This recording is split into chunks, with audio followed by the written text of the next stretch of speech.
Pipoca? Confere. Bebidas? Confere. Controle remoto? Na mão e pronto pro play. Então agora estamos entrando no Sofaverso.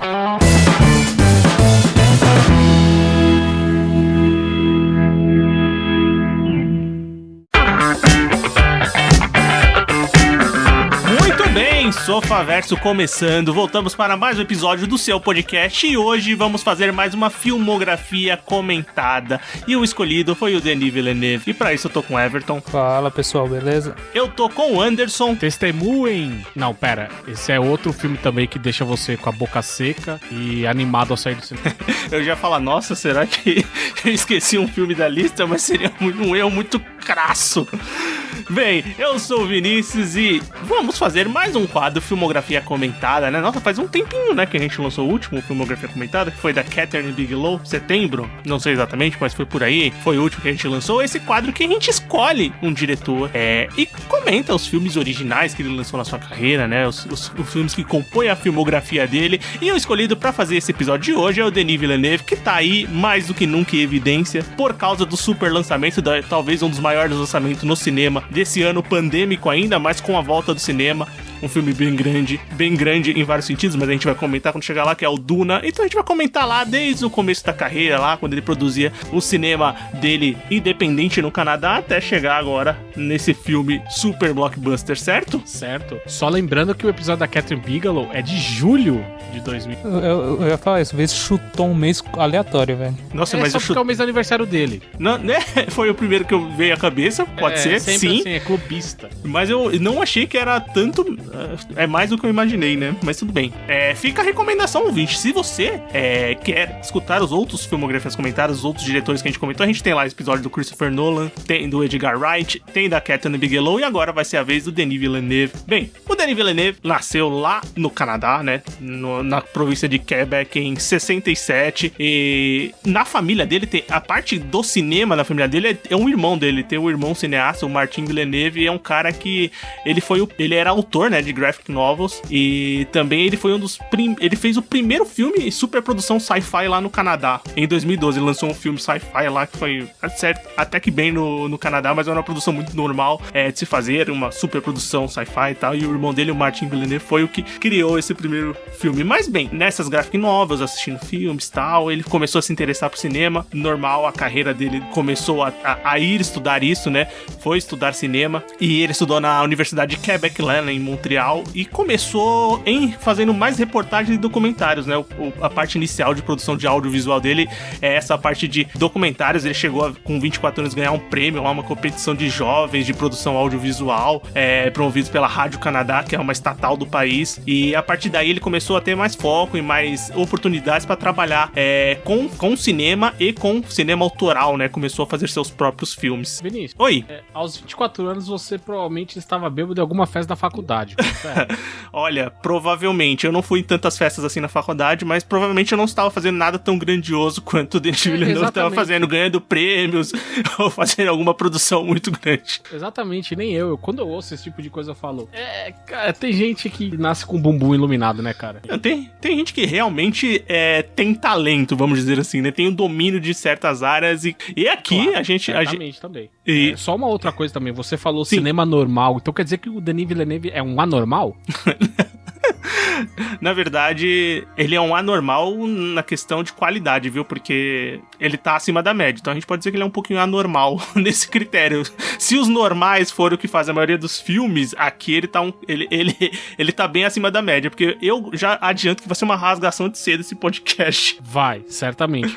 E aí eu quero dizer uma coisa também, já vai ser citado ao longo do cast, inevitavelmente, certo ponto. O Denis Villeneuve, ele é o Christopher Nolan é abertamente fã do Denis Villeneuve. Mas aí eu te pergunto, cara, eu acho que o Denis Villeneuve ele tem um cinema muito parecido com o do Nolan, em certos aspectos, nessa questão de como contar a história, de como conduzir uma história. Sim, nossa, Anderson, eu tava pensando nisso antes de começar o podcast, eu já tava pensando nisso. Mas pra mim o principal fator que eu acho ele um diretor melhor do que o Christopher Nolan, cara, é que ele não tem a prepotência inglesa, sabe? De achar que só porque ele é europeu, ele é o melhor de todos os tempos, ele é maior que o resto do mundo, essa coisa que o europeu colonialista tem. Então, isso agrada muito, e também porque, apesar dos filmes dele terem, já falando do aspecto dele, terem essa veia autoral, de histórias mais complexas, personagens que eles trabalham muito mais o íntimo, o implícito do que propriamente o explícito ali na tela. Ele tem um cinema que é muito mais de um contexto geral. Ainda que eu gosto do Nolan, ele tem o Denis Villeneuve é mais fácil, eu acho mais palatável de acompanhar. Eu acho mais agradável até pra quem não é muito cabeçudo e gosta de filme, sabe? Concordo com tudo que você falou, cara. Eu já tava pensando nessa comparação também pro ouvinte já pescar e já ir escutar depois do episódio do Christopher Nolan, que também foi uma bela de uma rasgação de seda na maioria das partes.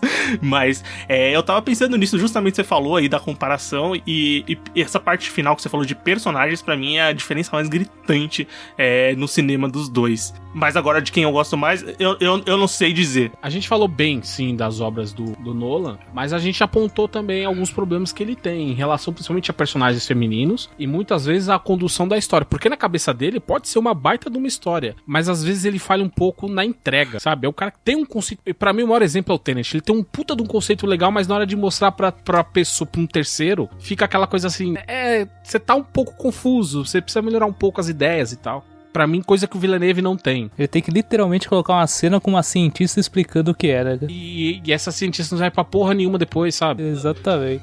Mas ele tem umas diferenças também que o Villeneuve, que a gente vai comentar aqui, ele é um cara muito mais visual. A explicação ele coloca na tela sem palavras, sem personagem pra falar. A cena é autoexplicativa, mas é uma característica dele mesmo, uma coisa que ele gosta em filme, que ele gosta no cinema. Mas a gente vai comentar mais ainda desses pormenores do trabalho dele, das marcas e dos detalhes dos filmes, agora nessa lista que a gente vai fazer.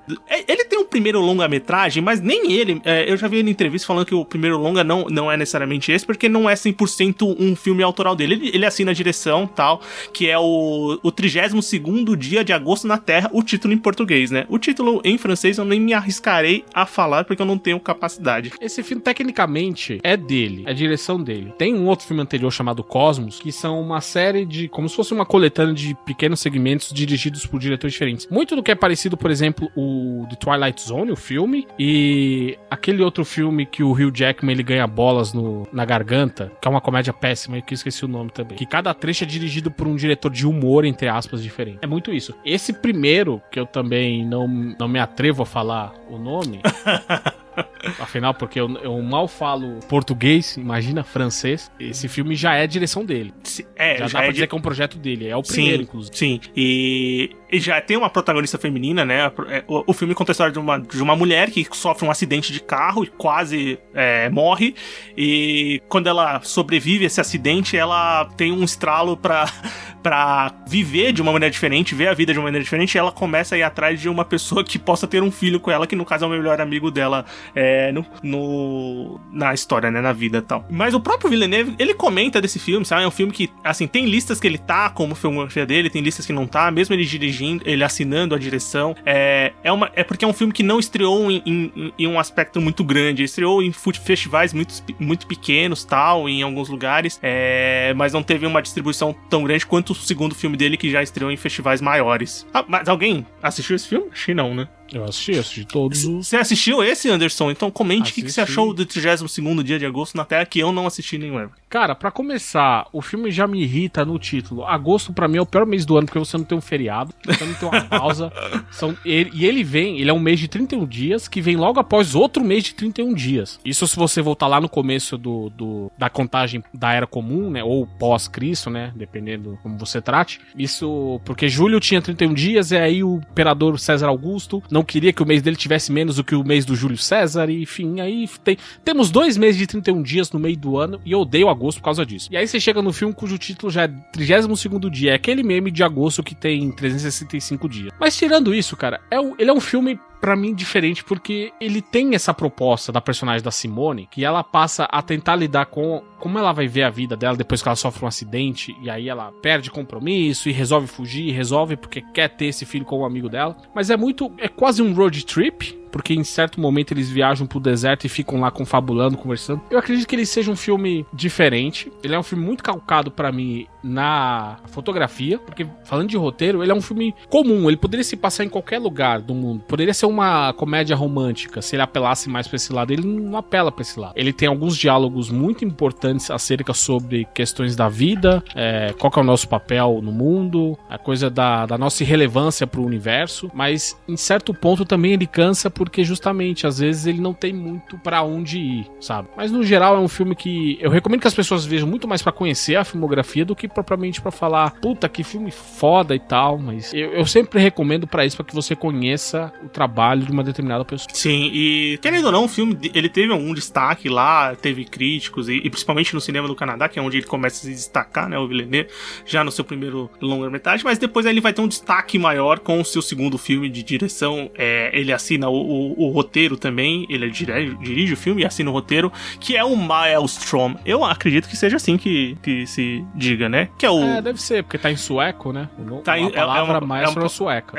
Que significa redemoinho, que é um filme que foi lançado no ano 2000, e ele chegou a ser selecionado para representar o Canadá no Oscar da edição de 2001, mas acabou não entrando na disputa. E o filme conta a história da Bibiane, que é vivida pela Marie-José Crozet, que é uma jovem lá dos seus 20 e poucos anos, que trabalha numa loja de moda. Se eu não me engano, ela até é dona, né? Tipo, ela tem uma família ali que é meio tradicional no ramo da moda, né?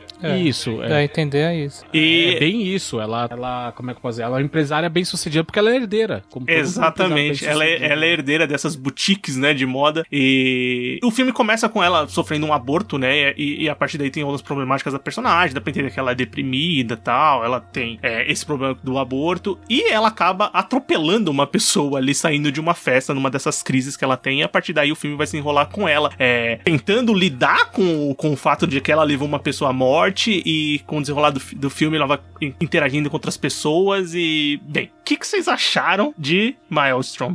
Cara, assim, ele é um filme ok.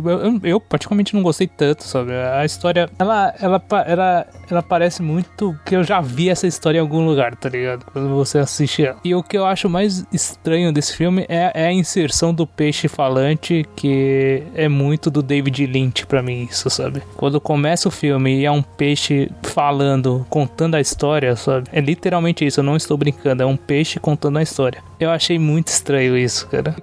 Parecia que a gente tava assistindo a terceira temporada agora de Twin Peaks. Nossa! Cara, sério, eu adoro Twin Peaks, mas nessa última temporada tem umas passagens que você se pergunta se você tá assistindo mesmo Twin Peaks, tá ligado? Para saber melhor, Anderson te cortando, mas fazendo o nosso jabá, temos um episódio especial de Twin Peaks aqui no Sofaverso. Escute lá se você gosta da série ou quer conhecer, escuta lá que vale a pena, que tá bem legal esse episódio, aliás. Mas esse filme também é uma grande, pra mim pelo menos, é uma grande paródia dessa questão do relacionamento, de vai e volta, porque, como bem dito pelo Vinícius, ela atropela e mata uma pessoa e ela foge, sequer presta socorro e vai embora. Depois que ela fica com esse remorso, essa coisa toda, mas também, de certa forma, um pouco desligada de tudo, tanto que quando ela acaba conhecendo o filho do morto, ela mente pra ele, tem essa coisa do relacionamento, e depois tem a pseudo-redenção dela quando ela salva a vida dele indiretamente. Mas eu acho isso muito doido, você se apaixonar pela pessoa que matou seu pai, mesmo que ela tenha, sei lá, evitado que você sofresse um acidente um dia antes.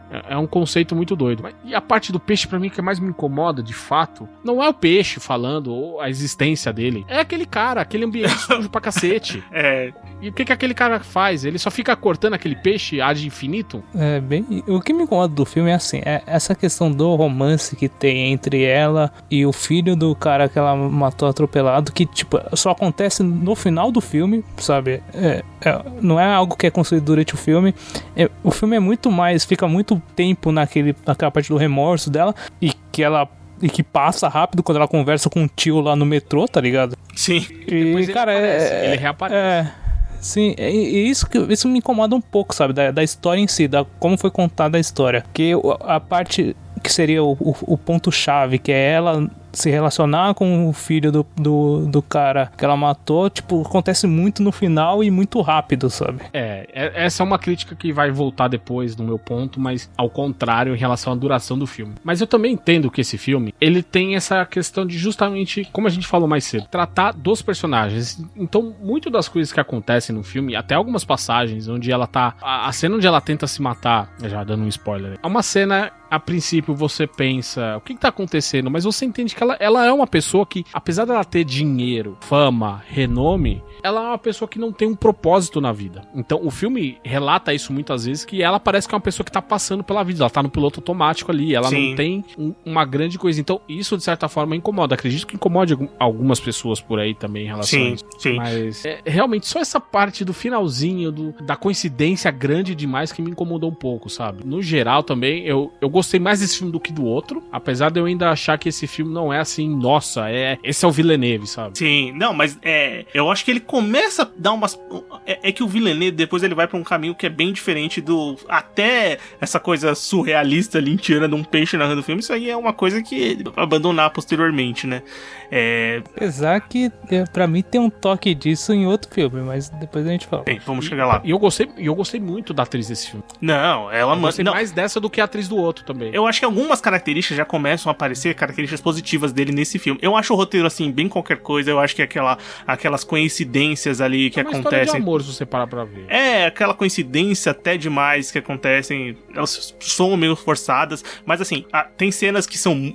As personagens, né? Os atores, a atuação, que é uma coisa que o Villeneuve ele comenta que ele não é um diretor muito de ensaiar texto, assim, certo? Porque tem diretor que gosta que ensaie o texto lá, 1, 2, 3, sei lá quantas vezes, que sai exatamente como ele pensou ali no tudo. Ele não tem muito essa prática de ensaiar com os atores, ele deixa os atores meio livres.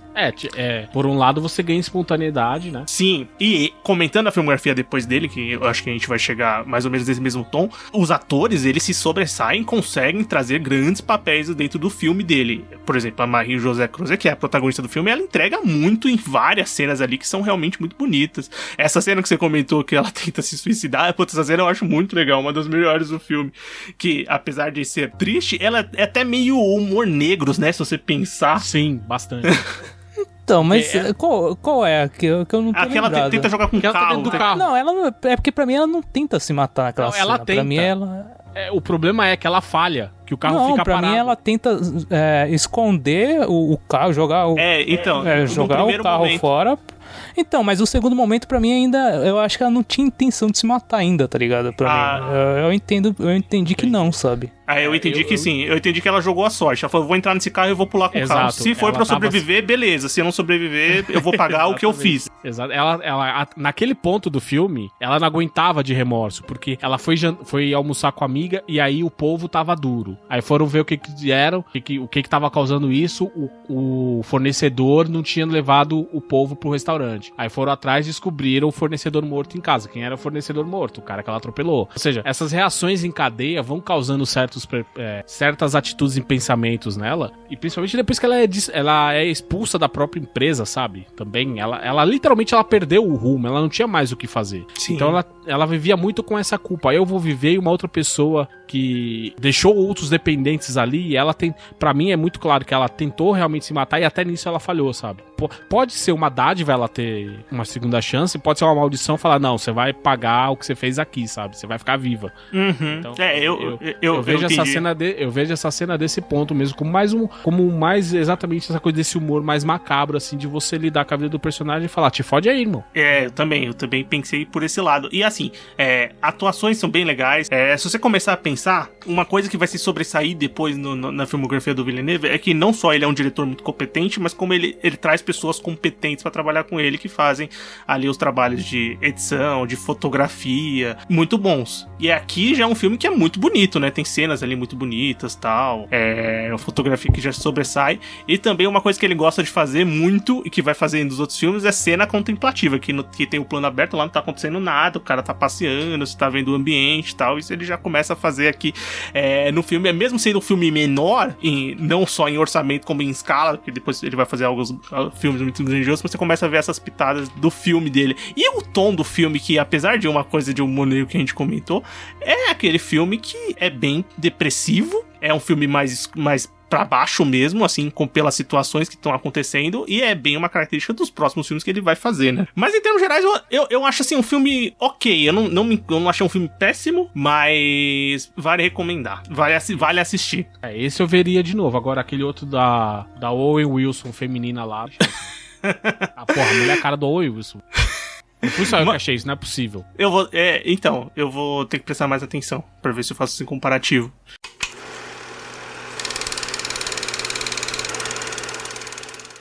Bem, mas o Villeneuve vai ficar um tempo... O terceiro filme, né, dele, o segundo que a gente vai comentar aqui mais abertamente, é o Polytechnique, que só saiu em 2009. É um bom espaço de tempo ali pra dirigir esse filme, que é um filme que é todo em preto e branco e conta a história do massacre da Escola Politécnica de Montreal, que ocorreu em 1989, quando um assassino, né, um terrorista, sei lá, como a gente pode denominar esse cidadão, ele cometeu um massacre... Um terrorista, né? Cometeu um massacre, né, na Escola Politécnica de Montreal, ele assassinou 14 mulheres. Feriu tantas outras e feriu vários outros e homens também. O que vocês acharam de Polytechnique? Aí a gente tá falando de um filme que... Puta que pariu, hein, senhor Denis Villeneuve. Aí o senhor chutou o balde, hein? E pra mim é um filmaço esse aí. Eu não conhecia esse filme. Filmaço, hein? Não eu conhecia, mas puta que pariu. Que filme realmente que te deixa nervoso, cara. Não nervoso porque é um homem fazendo misoginia clara. O filme é exatamente isso. É sobre um ataque que aconteceu de verdade, que foi... E o cara é um terrorista porque tinha toda essa coisa do manifesto antifeminista, etc. Uhum. E tirando se eu não me essa engano, parte... desculpa te cortar, se eu não me engano, é o ataque de arma de fogo a mais letal até hoje da história do Canadá, assim. Sim, engano, tanto que ele é responsável também por diversas mudanças na lei de aquisição de armas. Ficou mais complicado ter armas lá e tal, etc. Ele todo ano na data do massacre é feito um memorial ali pra relembrar as vítimas, etc. Virou uma data de combate também à violência no Canadá. Mas, tirando essa parte, pra mim, me alegra muito você ver um filme cuja história, ela é construída devagar, mas ela não é lenta. Ela segue seu ritmo e que você vai sendo capturado por ela a ponto de você ficar com medo e raiva, claro, da situação que é uma bosta, mas principalmente por você entender o clima do filme, que o filme, ele te agarra muito bem, sabe? Eu me senti, pelo menos, completamente imerso assistindo esse filme, tanto que você para o filme e aí as coisas começam a acontecer e daqui a pouco acaba. Eu falei, caramba, esse filme acabou muito rápido, quanto tempo tem, sabe? Então é um filme que realmente... Ele é rápido mesmo, se eu não me engano. Ele é rápido, ele tem 1h20, uma coisa assim, por aí. Mas ele, apesar disso, ele ainda é um filme que se constrói de maneira gradual, mas ele não é parado, ele não é devagar. O filme, ele realmente deixa você muito tenso. Me lembrou, falando assim das filmografias que a gente fez, quando eu assisti o Detroit da Bigelow. Porque, cara, eu fiquei muito tenso assistindo aquele filme, E esse também eu fiquei... Ele consegue deixar você tão dentro da cena e é tão chocante tudo que acontece. E tem muitas situações que o filme ele não conta uma história totalmente linear, né? Então, tem muitas situações onde ele apresenta uma situação e volta depois no tempo, ou mostra a partir da visão de um outro personagem. E, cara, isso realmente tudo torna o filme muito mais, digamos assim, ele tem um aspecto tão real que deixa muito mais chocante, sabe? Sim, esse negócio que você falou de não ser linear, né? É bem Villeneuve, né? A gente vai ver que vai ter outros filmes que vão trabalhar isso. E essa coisa do choque, da violência, a violência é uma coisa que é bem forte na filmografia do Villeneuve. Ele é um cara que ele faz filmes que não são graficamente tão violentos, mas que o impacto da violência é sentido, né? Que os personagens dos filmes dele sentem o impacto da violência. Esse filme até recebeu, assim, ele foi bem de crítica, mas também recebeu um pouco de críticas negativas por ser um filme que eles acreditam que o foco dele era só mostrar um massacre, que é pra ser impactante, né? Mas é um filme mais sensacionalista, vamos dizer assim, que eu não acho que isso deve ser o que ele pensou em fazer. E também não é o resultado que eu obtive assistindo o filme. O que eu senti no filme foi realmente esse senso de urgência e de desespero que os personagens estão vivendo, de um momento real que aconteceu, porque o filme é diferente de outros filmes que a gente tem, Tiros em Columbine, lá que é um documentário, tem o Elefante, que eu acho que saiu até perto, assim, de época, que também retratam massacres e tal em escolas e tal, com armas de fogo. É um filme que não se presta tanto a explorar a cabeça do cara que cometeu o crime. Não, tanto que não fala o nome dele, né? É o assassino só. Exatamente. E sim em mostrar a situação, o desenrolar da situação, né? E como impacta as vítimas. Essa ideia de você não dar nome ao assassino é justamente pra não estigmatizar o cara, porque por mim, ele, além dele ter se matado, que fique, quer que ele esteja lá, se fudendo. Mas é justamente a ideia de mostrar que não é uma pessoa ou um determinado grupo. É algo que tá presente no coletivo. Essa ideia de violência, essa ideia do preconceito, essa ideia de que estou sendo preterido, sabe-se lá por quê, quando na verdade não é. Você tá numa coletividade onde tem pessoas que são melhores, outras menos boas em algumas atividades, mas elas se complementam de certa forma. Então você tem uma pessoa, ele é muito personificado nisso, de que tudo que aconteceu de ruim na minha vida é culpa de vocês feministas. É um pensamento que existe ainda hoje. Ou seja, hoje a gente vê mais, fala mais, sabe mais sobre isso por causa da velocidade da comunicação, mas isso é algo que tá presente há muito tempo e por muitas vezes era jogado de lado, assim, pô, teve esse negócio e tal, porque se fosse, eu acredito que se esse massacre tivesse acontecido no Brasil, seria um caso lá isolado e tal que aconteceu, e no caso do Canadá, isso mudou drasticamente a vida de um país, sabe? É muito diferente como você encara o ocorrido. Então, pra mim é muito legal essa ideia de você não dar nome. Depois você pesquisa e sabe quem é o cara, enfim. Mas sim, de você não dar nome pra mostrar que isso não é exclusividade de uma pessoa, de um determinado grupo. Está presente, pode ser qualquer um. Uma coisa que eu acho legal desse filme é que ele é preto e branco. Eu ia falar isso, que a questão da violência poderia ser muito mais gráfica se o filme não fosse preto e branco, né? Mas a escolha de ser preto e branco, ele dá uma segurada, né, cara? Total. Ele também dá uma ideia, ele também, pra mim, passa um pouco a ideia de homenagem e de lembrança. Sim. Porque não é, provavelmente pra quem sobreviveu, e uma das personagens sobrevive, ela aparece no final do filme, não é uma memória que ela quer ver, e a ideia do preto e branco é algo que você lembra, mas que você não quer lembrar com carinho. É diferente de você passar uma ideia colorida, sabe? É muito legal esse trabalho de que na imagem o filme diz muito também sobre como ele quer que você aborde o que tá sendo mostrado ali. E só pra complementar, uma coisa que o próprio Villeneuve comenta desse filme, que ele construiu muito e trouxe muito da experiência dele com jornalismo, né? Com documentário e com produção jornalística mesmo, de TV, de sei lá onde mais ele produzia, mas vou dizer de TV, que é aquele filme que tá acontecendo uma coisa que foi real, né, que aconteceu uma notícia, um atentado, um ocorrido ali, e ele tá narrando o caos daquele acontecimento, né, e ele falou que a parte documental, a experiência que ele tinha com documentários ajudou muito ele a construir esse filme e tentar colocar na cena mais ou menos o que aconteceu, né, para as pessoas terem ideia do massacre horrível que teve ali naquele local. E passou muito bem esse impacto, né? E aqui a filmografia dele começa a ficar mais produtiva, né? Não produtiva no caso de não demora mais pra ele fazer filme, que nem ele teve essa ponte aí do Maelstrom pro Polytechnic.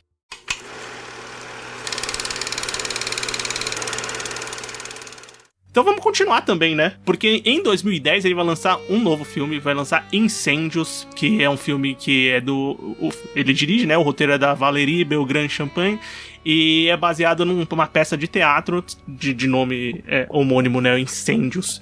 Esse filme, ele começa a ter mais destaque ainda na indústria, não só canadense, né? Como mundial, porque o filme é indicado ao Oscar como filme internacional, né? E só rapidamente, no ano que o Incêndios foi indicado, quem ganhou foi a dinamarquesa, aquela Susanne Bier, que ela também tá em Hollywood. Tem vários diretores dessa categoria desse ano que disputaram, que estão hoje em Hollywood. Ela ganhou, ela fez depois Bird Box, ela fez aquela série agora da HBO, The Undying, que é com a Nicole Kidman, ela dirigiu todos os episódios. Disputou com ele o Inharratu, que depois ganhou lá 2 Oscars, e disputou também o Yorgos Lanthimos, que também tá participando agora direto de Oscars. Então foi uma disputa ali de futuros diretores que iam começar a papar os Oscars no futuro. E aí, o que vocês acham de Incêndios? É outro soco no estômago pra mim esse filme, cara. Velho, esse filme, ele é uma jornada tensa para um cacete. Principalmente a construção, logo no começo do filme você é impactado com aquele mistério da morte da mãe e do testamento dela, o que ela quer que os filhos façam, você já tá imerso ali, mas o modo como o filme vai intercalando essas passagens de presente e passado, e isso ajuda a construir uma personagem que a gente não conhece o presente dela, a gente só conhece esses pequenos trechos do passado dela, como isso afeta os filhos que estão no presente, que não sabem do passado da própria mãe. Pro filho, por exemplo, e pra ele, a mãe dele era só uma mulher chata, que ficava cobrando muito, que não dava atenção pra eles e etc. E o Everton falou de um soco do estômago, já me adiantando bastante. A cena onde o filho, ele percebe a gravidade da situação que foi a vida da mãe dele, e ele não fala nada, o ator, ele só engole em seco como se você estivesse levando um chute na cara, de tão impactante que é aquilo. Então, esse filme, pra mim, ele é maravilhoso, e pra mim seria obrigatório que todas as pessoas que gostam de cinema assistissem. Lembrando que o filho, né, desse filme é o Maxime Gaudet, que é o ator que era viveu o assassino do filme anterior, né, do Polytechnique. Pra mim, é aquele filme, ele é um filme muito pesado, sabe? Então, é aquele filme que é muito bom, mas que eu não vou assistir de novo, porque eu achei ele muito pesado. Ele traz uma carga dramática muito forte.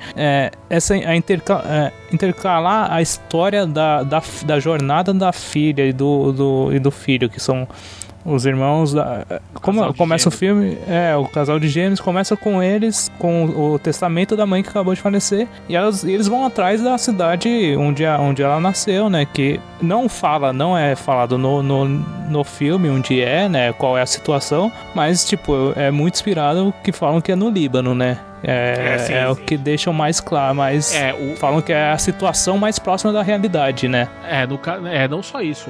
Até em algumas passagens dá pra saber o que aconteceu por alguns nomes citados. É a guerra a guerra libanesa civil que aconteceu ali entre final dos anos 60 e começo dos anos 90, que justamente tinha essa coisa dos refugiados palestinos, dos católicos líbios, e aí a supressão por conta dos muçulmanos, todo o conflito étnico e religioso que estava acontecendo. Mas principalmente, o filme começa pro casal de gêmeos sabendo que eles têm um irmão perdido e um pai perdido. E o que se desenrola a partir daí é uma porrada atrás da outra na sua cara. Você descobrir que a mãe, ela já teve um filho, aí você fala, putz, é esse filho que ela teve. E aí mata o namorado dela na frente dela. As coisas que ela passou, a vingança, e depois o que ela sofre por conta da vingança, que ela teve um breve momento de felicidade ao se vingar de um massacre que aconteceu. E principalmente a cena que é a capa do filme, eu acho que pra mim é a mais perturbadora de todas, cara. Nossa. Porque ela é uma mulher que ela tenta e sempre escapa da mão dela. Quando ela consegue um ato de redenção, que é salvar uma vida, de repente a vida se vai embora e ela fica perdida ali, literalmente no chão, abalada, fudida mentalmente. Então é um filme que trata muito disso, da força física e de força mental também. Nossa, total. E que, sim, tem absurdas interpretações dos atores e atrizes envolvidos no filme. Tipo, eles se entregam demais. E esse filme é um filme impactante, assim como vocês comentaram, soco no estômago mesmo, tanto na sua história como na sua condução. Eu concordo com o Everton na parte que é um filme bem pesado, pra você reassistir ele, assim, 1, 2, 3 vezes. Ele é bem pesado, tem horas que você fica meio, tipo, tá doendo, sabe, velho? Tem que acabar esse filme, que tá meio pesado. Porque o Villeneuve, ele trabalha com aquela questão investigativa e vai indo peça por peça, tá acontecendo aqui, vai ali, vai cá, e intercala com o flashback da mãe e com os acontecimentos, a cena que tá na capa do filme, que é a cena do ônibus, só vou dizer isso, porque esse filme realmente vale a pena. Se você não assistiu, ouvinte, assiste, porque é pesado, mas assim, o spoiler, ele faz muita diferença pro todo do filme. Não, sim, a resolução do filme é um negócio absurdo, sabe? Você fica, mano, não, velho. E sabe o que eu enxergo também, assim, você assistindo depois, esse filme eu nunca tinha visto, eu vi agora, depois que eu peguei a filmografia do Villeneuve pra assistir, você vê pedacinhos de várias coisas que ele vai fazer nos outros filmes.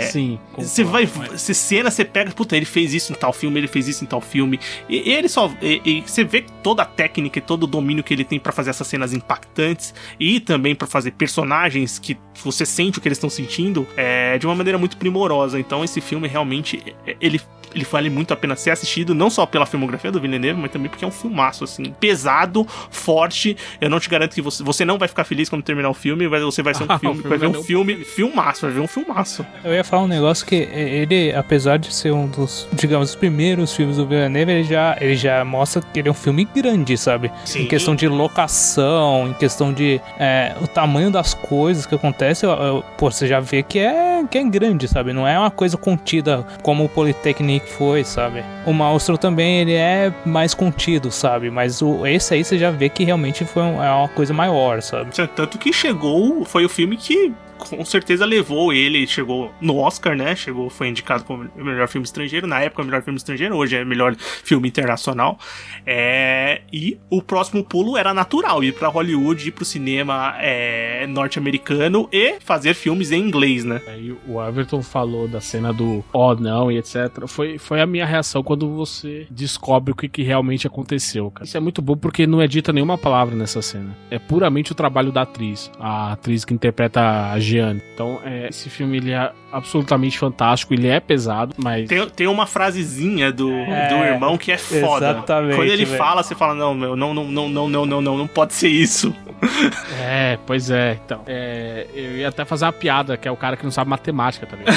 Então, exatamente. Fiquei pensando, mas tudo bem. Mas você não falou, eu falo, foda-se.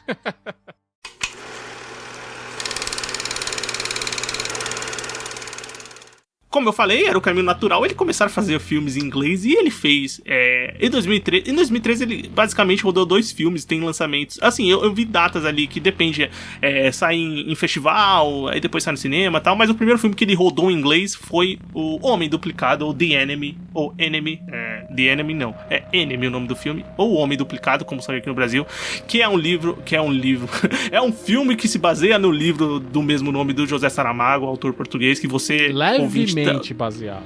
Que talvez você tenha lido na escola alguma coisa do José Saramago, provavelmente, com o roteiro do espanhol Javier Golón. E a partir daí também começa um trabalho, a gente já viu no anterior, que o Villeneuve não é um roteirista, né? Basicamente, todos os filmes ali da filmografia dele posterior, se eu não me engano, ele nem co-escreve com ninguém, ele tipo só dirige. Não quer dizer que ele não tenha domínio da obra, né? Mas é uma característica dele, né? Ele pega roteiros bons que ele acha que pode fazer o filme e vai lá e faz. E foi o que aconteceu com O Homem Duplicado, que é o primeiro longa do diretor em inglês. E aí, o que vocês acharam desse pé no cinema hollywoodiano do Villeneuve? Eu só ia falar que se no anterior ele chegou chutando o balde, esse aqui ele chegou com a voadora no peito. Esse filme, de novo, pra mim ele é a realização, até porque depois, pra mim ele vai perder um pouco, ele vai diminuir um pouco esse aspecto dele. É aqui pra mim o filme onde ele mais foca justamente no psicológico dos seus personagens. É onde realmente a desgraça acontece muito mais dentro da cabeça da pessoa do que no mundo externo. E eu gosto muito desse filme por causa disso. Esse é o outro filme que eu falei que tem algumas coisas mais lynchianas, digamos assim, tá ligado? Que... Total. Principalmente no começo, a relação toda, a questão das aranhas, que tipo, é meio... Você fica realmente muito perdido, sabe? Às vezes, quando aparece aquilo. Eu não entendi porcaria nenhuma, a primeira vez que eu assisti.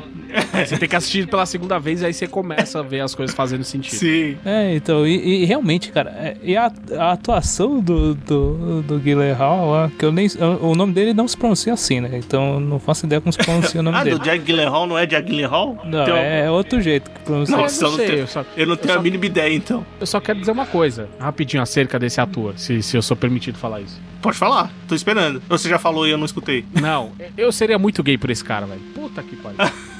Que homem bonito, cacete, velho. Mais até do que pelo Hugh Jackman, viu? Cara, eu acho muito legal ele no filme, porque ele traz muito aquele aspecto do cara que tá entediado e que realmente descobre uma coisa muito absurda. E eu acho muito incrível isso, sabe? Sabe, e o que eu acho mais maravilhoso também é que esse filme, na mão de um diretor menos capaz, ele ia virar uma Marimar da vida, uma usurpadora, cheia do dramalhão dos irmãos que não se conhecem. E também porque o filme não faz questão de se falar assim, puta, nós somos irmãos gêmeos, não, foda-se, você é um cara que é igual a mim. Sim. E eu vou abusar dessa situação, sabe? A ideia do filme não é explicar o porquê que existe Exato. o doppelganger, né? É você entrar na mente dessas pessoas que estão sendo afetadas por esse fato, no minimamente inusitado, né? Outra coisa, apesar do filme e visualmente aquela coisa, o mesmo ator fazendo dois personagens, como ele é um filme que se passa muito mais dentro da cabeça do que fora dela, às vezes é aquela coisa, é uma pessoa que é muito, mas é 99,9% parecida com outra. Ainda que você saiba dizer que elas são pessoas diferentes, mas que às vezes pelo convívio, só com convívio você consegue pescar essa diferença, sabe? Igual a gente fez um cast falando de sósias, tem uns ali que são parecidos em determinados pontos, em algumas fotos, às vezes de um determinado ângulo, tem outros que se você colocar um do lado do outro, de cara você não sabe que são pessoas diferentes, mas depois de um tempo você consegue dizer quem é quem, é basicamente a ideia desse filme. Sim. Pelo menos assim, se fosse um terceiro de fora olhando, ele ia, caralho, esses dois são iguais, mas passando o tempo você fala, não, um é de um jeito, outro um tem essa diferença aqui, o outro faz isso, o outro faz daquele jeito e tal, mas pro filme pouco importa isso. Eu gostei do filme, tipo, eu acho um filme muito bom, realmente. Puta, o Gyllenhaal, não preciso nem falar, cara, eu acho ele um puta ator, assim, muito bom. O Oscar dele vai chegar uma hora, porque ele já fez vários e vários filmes, assim, que ele entrega muito e uma hora Cara, era vai pra acontecer. ter chegado em O Abutre, velho. Porra. Não, eu também acho. Acho que ele não foi nem indicado, né, no ano do Abutre. Infelizmente. Mas enfim, puta ator. O Villeneuve escolheu muito bem o ator, conseguiu um ator muito bom, que conversou. Ele fala muito bem do Gyllenhaal, tanto que a parceria deles continua posteriormente, vai continuar, e depois a gente comenta sobre isso.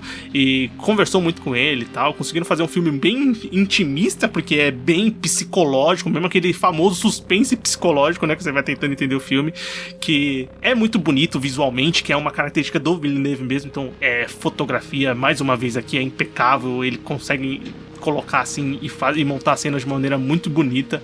E é um filme que, assim, da primeira vez que a pessoa assiste, eu com certeza sei que muitas pessoas vão falar, mano, que bosta é essa? Eu não entendi porcaria nenhuma desse filme. Que ele realmente é um filme que não é difícil você compreender o que acontece na história, mas é difícil você pegar o todo, assim, né? Toda a discussão e você entender os personagens. Então, é um filme que eu acho que vale muito a pena ser reassistido.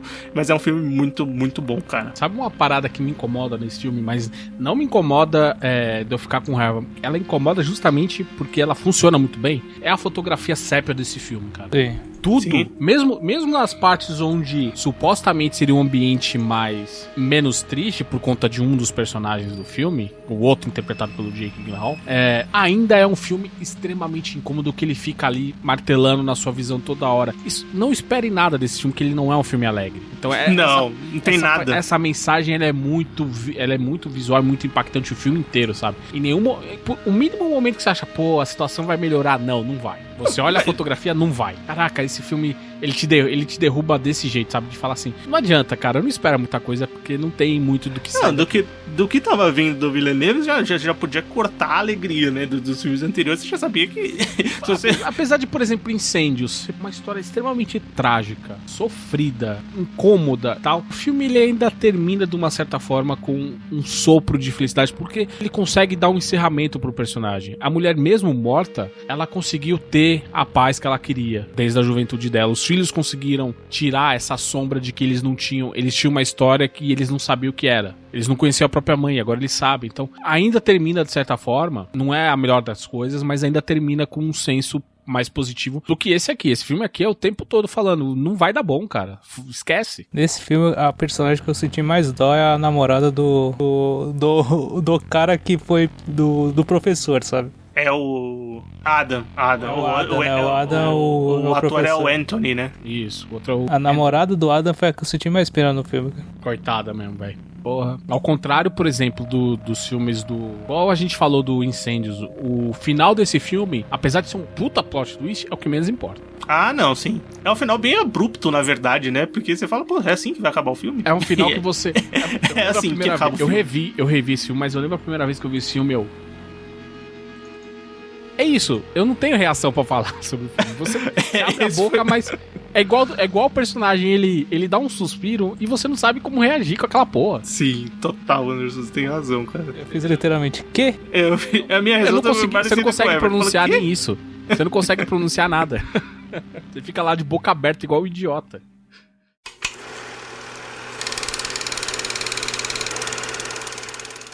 Então vamos continuar. O filme que sai também, saiu em 2013 também, mas ali no circuito maior. Aí eu acho que é a primeira produção bem maior do Villeneuve ali em Hollywood. Um filme que teve um orçamento de 46 milhões de dólares, é um filme com um baita orçamento, que teve um faturamento de 119 milhões de dólares aproximadamente, que é Prisoners, ou Os Suspeitos, como saiu aqui em português. O Jake Gyllenhaal volta aqui nesse filme, mais uma vez. E vou me adiantar, e eu acho que pode até ser meio contraditório, assim, ou estranho, mas pra mim ele tá melhor nesse filme ainda do que no Nome Duplicado, cara. Pra mim ele tá igual nos dois, manda bem pra caralho. Cara, ele tá bem em um dos dois, mano, é foda, velho. Tem uma camiseta que eu sou doido pra comprar, mas infelizmente a loja fechou, então eu vou passar essa vontade.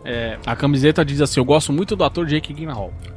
É verdade, realmente, né? Cara, eu não lembro desse cara ter feito falar, puta, como ele atuou mal nesse filme, não, cara. Não é um filme mais você pode falar assim, puta, esse filme é uma merda, mas ele não tá mal no filme. Mesmo tem aquele esse outro... caso. Como é que é o nome? Amor e Outras Drogas, que é uma comédia romântica que ele faz com a Anne Hathaway. Mesmo naquele filme, você fala, ele manda bem, cara. Bem, e, cara, esse filme, o roteiro é do Aaron Guzikowski, e o Aaron Guzikowski, na verdade, eu fui até dar uma pesquisada depois, ele escreveu todos os episódios do Raised by Wolves, que é uma série que eu já comentei aqui do HBO Max em algum episódio que eu recomendei, porque é uma série bem legal. Original do HBO Max, agora disponível pra quem quiser assistir. Essa série vale a pena. Mas ele escreve o roteiro desse filme, é um roteiro que ele escreveu há um tempão atrás, era um roteiro que ele se baseou num conto do Edgar Allan Poe.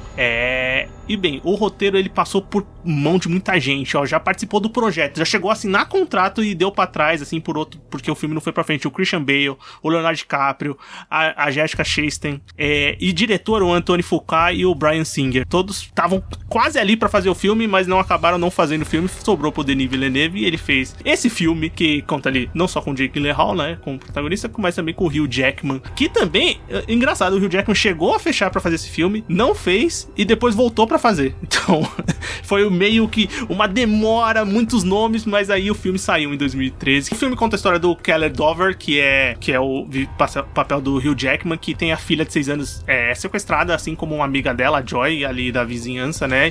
E o detetive Locke, que é o personagem do Jake Gyllenhaal, ele encabeça a investigação pra descobrir o que aconteceu com essas meninas, né? Se elas estão vivas, eles têm que achar as pistas e tentar encontrar elas. E o Dover, cansado do trabalho da polícia, vamos dizer assim, ele não consegue esperar, ele vai fazer o assunto, ele vai tentar resolver do jeito dele, vai fazer a sua investigação própria. Como o Everton falou, ele tá bem nesse filme. Ele é o herói do filme, o Jake Gyllenhaal. A figura dele é a figura heróica, ele é o policial. Só que ele é muito pau no cu, velho, em determinados momentos do filme. Ele é o cara que quer fazer tudo certo, mas assim, eu quero fazer tudo certo do meu jeito. Você não me enche o saco. Ainda que ele seja a figura da lei, a figura positiva do filme. Ele é meio porra louca algumas horas. Ele é muito louco. Ele tem uns tiques, sabe, são muito bons. Ele fica piscando toda hora, umas tatuagens também, Nossa, ele tem um visual bem legal mesmo, assim. É dito numa frase que ele é um policial. Isso me traz um paralelo também com uma série do Prime Video, a Bosch, baseada numa série literária também. Ele é policial muito mais por uma circunstância do passado do que propriamente, talvez, a vontade de fazer o bem pra alguém, ainda que ele o faça. Ele tem essa tatuagem em determinado ponto do filme, é uma fala pequena, ele diz que ele cresceu no orfanato e tal, ele é abandonado, então ele viu essa coisa do papel da polícia meio como uma forma de evitar que aconteça com outras pessoas o que aconteceu com ele. Porque o filme é aquele suspense investigativo, pesado, com um roteiro intricado de pistas que você vai tentando entender, que você realmente tá preso naquela história policial bem pesada, com a mão do Villeneuve colocando muito do que a gente tava vendo ali nos outros filmes, e dessa vez ele traz aqui de uma maneira ele começa também parcerias importantes. É o filme, o diretor de fotografia desse filme é o Roger Dinkins, que é um cara que vai trabalhar com ele posteriormente em outros filmes. O responsável pela trilha sonora é o Jonas Johansson, que também é um cara que vai fazer outros filmes com ele. São parcerias ali de grandes nomes ali que fazem o todo do filme ser muito bom. Já de adianto, eu acho esse filme um filmaço. O que vocês acham desse filme como todo? E aí você tocou numa palavra que eu queria, que é prisão. O título do filme em inglês, Prisioneiro, e a fotografia do Roger Dinkins, e o clima do filme também, que é passado na Pensilvânia, ao contrário do que diz a série, nem sempre faz sol na Filadélfia, muito pelo contrário, chove pra cacete lá.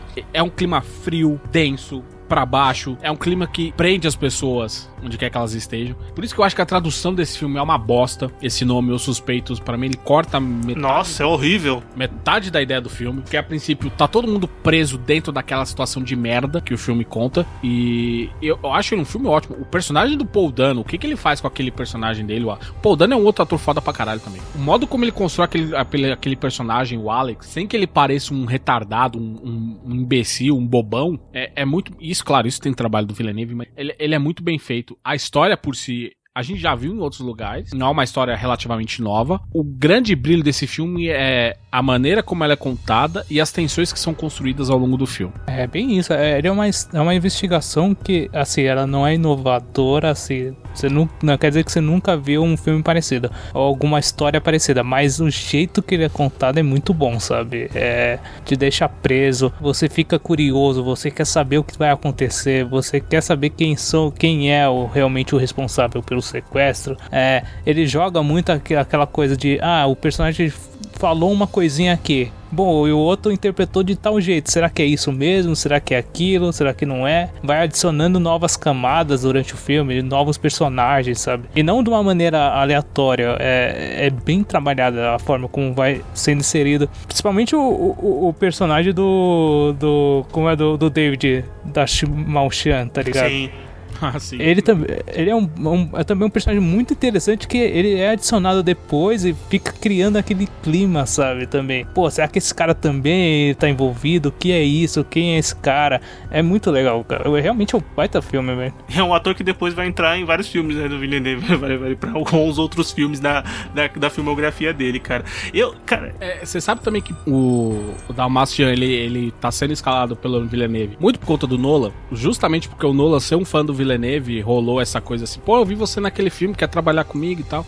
Tem uma entrevista, um artigo bem legal do ator, falando sobre como o Nolan salvou a vida dele e como ele tem a carreira dele muito por conta disso. Acho que vale a pena dar uma legal. nele. E cara, eu acho o filme um filmaço, assim, realmente o roteiro de investigação, assim, ele é um caso bem construído, que tem as suas pistas lá, você assistindo o filme atentamente, assim, acho que você consegue manjar o resultado final ali antes de chegar realmente na revelação. Esse é um ponto pra mim que derruba um pouquinho o filme. Não é um plot twist mais foda, assim, puta que pera, não é tipo Incêndios. Mas...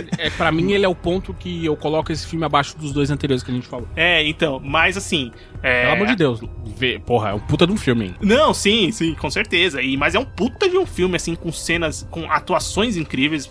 Eu tô pensando aqui, acho que é o melhor do Hugh Jackman, assim, talvez seja o melhor filme que eu já vi com ele. Ele não, pra mim e Logan. É o Logan. Grande Truque, velho. Cara, eu gosto mais dele nesse aqui do que do Grande Truque, eu acho. Mas do Grande Truque ele tá bem pra caralho também, né? Não, pra mim o Grande Truque é o que esse filme não é perfeito, sabe? Esse aqui é quase perfeito, o outro é perfeito. Pra mim. Mas assim, puta, uma puta história com cenas assim, com um clima de tensão, ao mesmo tempo que é um suspense muito bacana, um policial que mas tem cenas de tensão, e você vê o personagem do Hugh Jackman, o Kelly Dover, se transformando durante a trama. Isso é muito bom. Cara, é muito pesado e é muito interessante de acompanhar, né? Você fica preso no filme, né? Você quer saber o que vai acontecer. Eu gosto do Terrence Howard nesse filme também, cara. A Viola Davis também, apesar dela aparecer pouco. Como ele faz a parte do cara que, mano, o que você tá fazendo, e ao mesmo tempo, cara, eu tô preso nessa situação, eu vou ter que te ajudar, mas eu quero te ajudar porque isso tá errado, cara. Ele tá tipo assim, puta, eu tô vendo o limite, mas eu não consigo fazer com que você não ultrapasse ele. É justamente o que eu queria falar, cara. Enquanto nos filmes do X-Men, o Wolverine, ele é o animal, de certa forma, que precisa às vezes fazer o papel de humano controlado, esse filme, ele é um cara que ele se reduz aos instintos animalescos mais básicos da violência, sabe? E o papel do Terence Howard é exatamente isso. Ele funciona de certa maneira como uma consciência do personagem do Hugh Jackman, que ele fica, não vai e tal, mas acaba sendo sobrepujado pela força do personagem. E aí entra a parte cômica, o humor um pouco do filme, que é dos bastidores, que o Denis Villeneuve, ele precisava que o Hugh Jackman parecesse uma pessoa ordinária, comum, um pai de família ali, que tem o trabalho dele, bonitinho e tal. Você pode ver que ele usa umas roupas mais largas pra esconder o corpo dele, a musculatura dele, porque na época ele tava filmando Dias de um Futuro Esquecido também, da franquia dos X-Men que a gente já falou aqui. E aí o Denis Villeneuve ficava, pô, você tem que parecer um cara pai de família, por que você para a cada 2 horas pra se entupir de comida, velho? Não vai dar certo, tá ligado?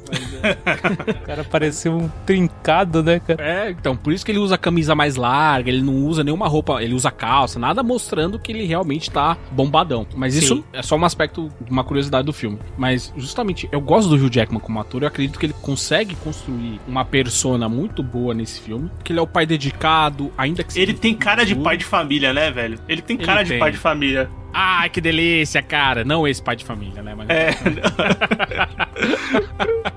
Ele tem cara de pai de família bom, assim, aquele cara, gente boa, que faz o churrasco do domingo. É, exatamente. Ele é rígido, mas ele não ele não é violento, sabe? Ele tem lá, ele é um pai que bota ali, mas ele bota limites, né? E o que é muito bom que ele bota limites nos filhos, mas quando é uma situação onde ele precisa testar os próprios limites por causa do que aconteceu com a filha, ele perde o controle total. Tem uma coisa que o Villeneuve faz muito bem, e é uma coisa que ele comenta mesmo, que assim, ele falou que se ele não fosse diretor, ele ia ser editor, porque edição é a parte que ele mais gosta do filme. Eu devia editar uns podcasts pra nós.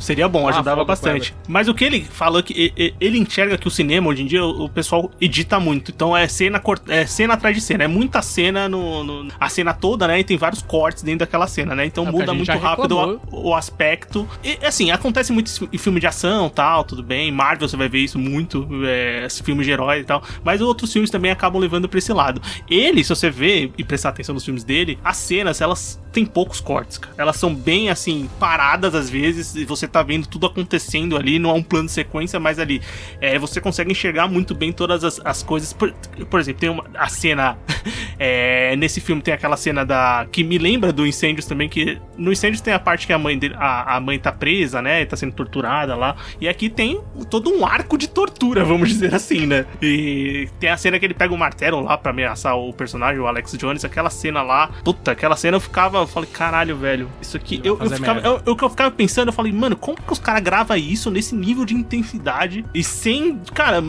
é muito impressionante, cara. Esse negócio dele, realmente, ele deixa a cena rolar mais tempo, sabe? Sim. E ele usa muito o zoom bem lento, assim, diversos partes dos filmes dele você vai notar isso, tá ligado? Que é aquele zoom bem lento que vai chegando e tal, porque realmente ajuda a contar, a demonstrar o entorno e não só focar naquela parte nos closes, no rosto dos personagens ou no diálogo, sabe? É saber o que tá acontecendo em volta, sabe? Acho que isso é muito importante pra construir a história, né? Totalmente. A parte realmente, as partes de tortura e é muito tenso, sabe? Então, a parte que a personagem da Viola Davis chega lá onde o Alex tá preso e vê a cara dele, a reação que ela faz é muito chocante, sabe? É muito bem feito. Não, e aquele sentimento que ele consegue passar no filme é de que você tá pensando, puta, será que esse moleque é o culpado mesmo? Mas eu tô um pouco com dó dele, né? O que estão fazendo com ele? Mas se ele for o culpado, eu não sei se eu só vou ficar com tanto dó assim, né? Então, ele consegue construir muito bem isso, cara. Mas, tipo, você também consegue ver que visivelmente ele é um cara que não tem o juízo certo, sabe? Sim, exatamente. Nossa, tem todo essa parte, né? Depois a gente entende o que acontece com ele. Sim, não. Vai ele ser daquele jeito. Mas voltando rapidinho, essa coisa da prisão, porque a ideia do filme é justamente isso, e por isso que eu odeio a tradução. Eu preciso reforçar isso aqui. Anderson, o filme em português de Portugal se chama Raptadas, tá? Não sei o que você acha pior. Faz sentido, porque, enfim, a ideia da câmera baixa, porque em muitas das passagens a câmera ela tá num nível abaixo do que seria o normal, ou que é o comumente praticado, que a gente tá olhando o filme de baixo pra cima. E é justamente essa ideia de impotência, de você tá preso numa situação de você não ter ideia de como escapar dali. Então, esse filme eu acho ele realmente sensacional. E cara, foi um filme meio assim, ele teve uma indicação ao Oscar no ano que ele saiu, se eu não me engano foi categoria técnica assim, mas não levou nada, né? Os atores também não chegaram e tal, foi meio esnobado, né? Eu tava dando uma olhada assim, não sei não, hein? Esse filme é um filmaço, merecia mais reconhecimento, mas é um filme que tá disponível agora no Prime Video, né? Os Suspeitos entrou recentemente no catálogo da Prime Video, se você quiser assistir, confere lá que vale muito a pena.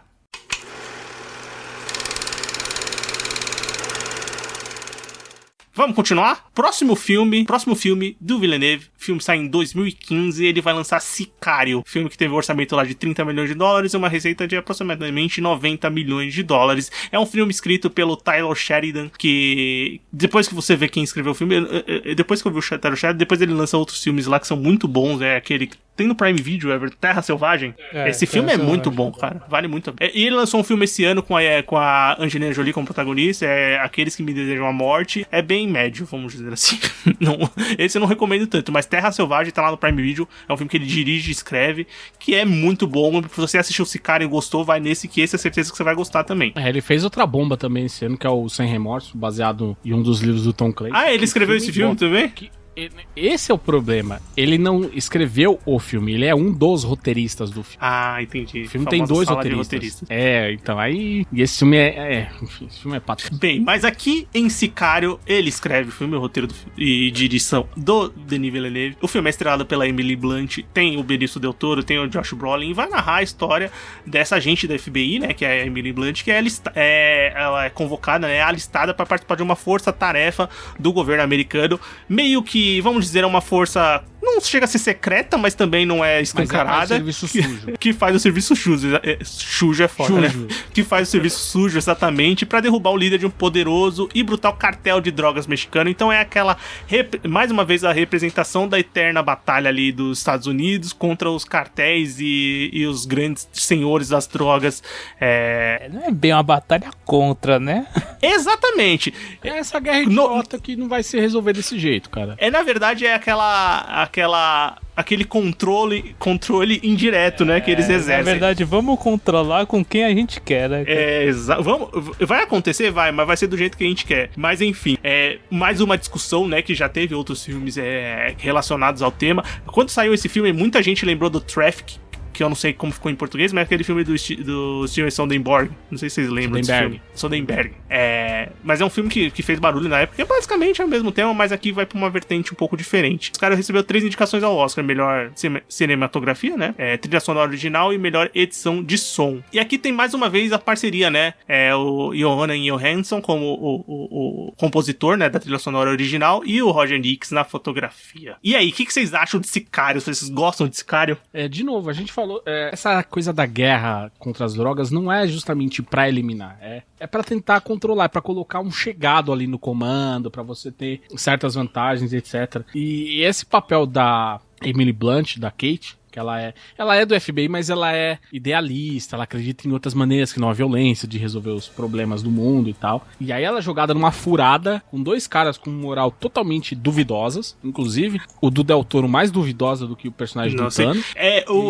A personagem da Emily Blunt e do Daniel Kaluuya, né, que também tá no filme, ainda não era o Daniel Kaluuya. Exatamente, não era o vencedor do Oscar, mas ele tá ali nesse filme. E o que eu gosto é que a gente é jogado nesse mundo de hipocrisia, traições e muita sujeira mesmo embaixo do tapete. A gente é jogado junto da personagem pra gente entender os meandros disso. O filme também funciona como uma crítica justamente a esse idealismo de que a gente vai combater as drogas, mas o problema das drogas não é... Claro, a figura do traficante ela é péssima por tudo que o envolve, questões de morte, de violência, e ainda mais os cartéis mexicanos, que são conhecidos como os mais violentos do mundo. Mas pra mostrar também que a guerra o grande problema da guerra das drogas acontece muito mais longe dali, tá em outros locais. Um dos personagens fala mais pro final do filme exatamente isso. Você acha que vai mudar o quê? Se sair eu tenho outro. Quem tá comandando isso aqui não tá nem aqui, é outra parada, sabe? Então, esse filme ele cria essa atmosfera de que você tá no mundo meio bosta, sabe? Eu gosto disso. Totalmente, você tá junto com o personagem dela vendo aquela situação. Não, eu gosto da abertura do filme quando a cena do carro lá na fronteira. Não, nem isso. Realmente a primeira frase, quando ele dá a definição do que é o sicário. E quando passa o filme, você entende quem é o sicário daquele filme, tá ligado? É verdade. Eu acho muito foda isso. Eu acho muito da hora. E realmente, a cena de abertura é muito boa. E, cara, é tudo muito... É aquilo que você vê e realmente fica chocado também. E tudo nos olhos da personagem, né? Da Emily Blunt, né? Você tá junto com a personagem, né? A personagem tá sendo apresentada... Ela conhece... Ela não é nenhuma leiga, ela é uma agente da FBI. Mas até uma agente da FBI não tava preparada e não tava ambientada com uma situação tão extrema. Então, acho que da filmografia do Villeneuve, que a gente vai comentar aqui, esse é o filme de impacto de violência maior, eu acho. Tô pensando aqui, acho que é. Não pelo acontecimento, porque o Villeneuve não é um diretor de comandar ação, tem muitas cenas de ação muito violentas e tal. Apesar de ter algumas cenas de tiroteio bem legais. Né? Não, esse filme sim, tem umas cenas legais mesmo de tiroteio. Mas tem aquela do tiroteio noturno no deserto, que eu acho. Nossa, essa cena é absurdamente fantástica. Essa cena é muito foda. Mas tem situações que você sabe que são situações violentas.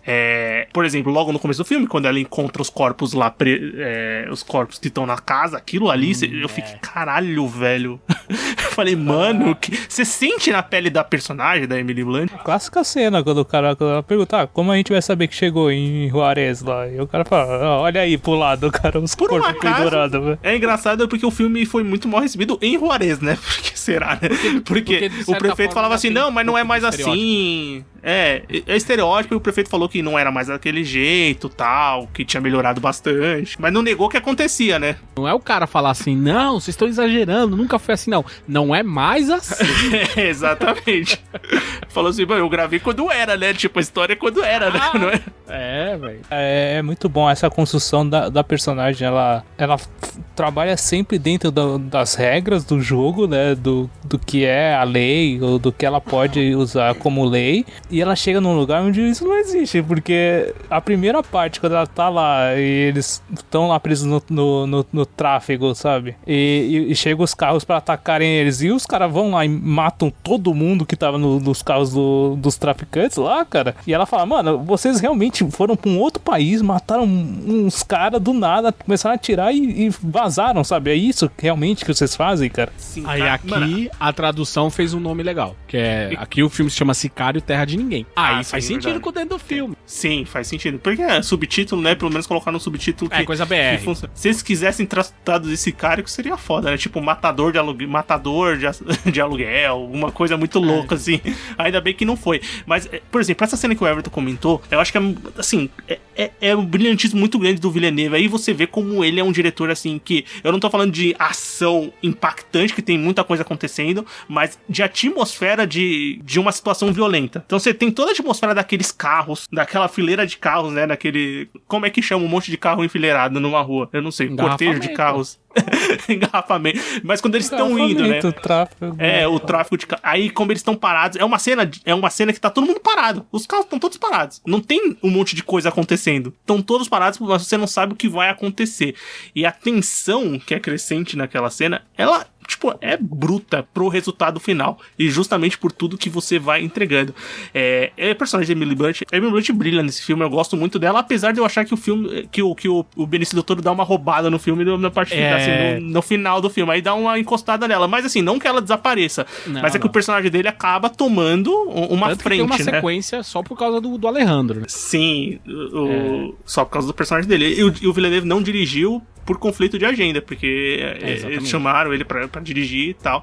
Eu não cheguei a assistir, mas assim, eu já ouvi gente falando que é bom e gente que não é maravilhoso. Não é maravilhoso, não é, mas não é ruim. Eu acho bem bom, assim, bem bom. Mas ele e o foco dele também é diferente. Ele é um filme mais de tiroteio mesmo, violento e tal. Ele tem menos esse aspecto política suja do primeiro filme. É um pouco mais direto nesse ponto. E você falou que ele lembra o Traffic. Pra mim, ele lembra muito mais o filme da Cat Bigelow, A Hora Mais Escura, que é justamente o mesmo arco. É a personagem idealista que chega lá num país novo e que aí ela é jogada no inferno, que é você estar em outro país onde você tá longe dos braços da lei. Por mais que você queira agir com a lei, o que vale é a força local. Quem for mais forte manda. Quem não é, obedece ou vai pra tortura e esse tipo de coisa.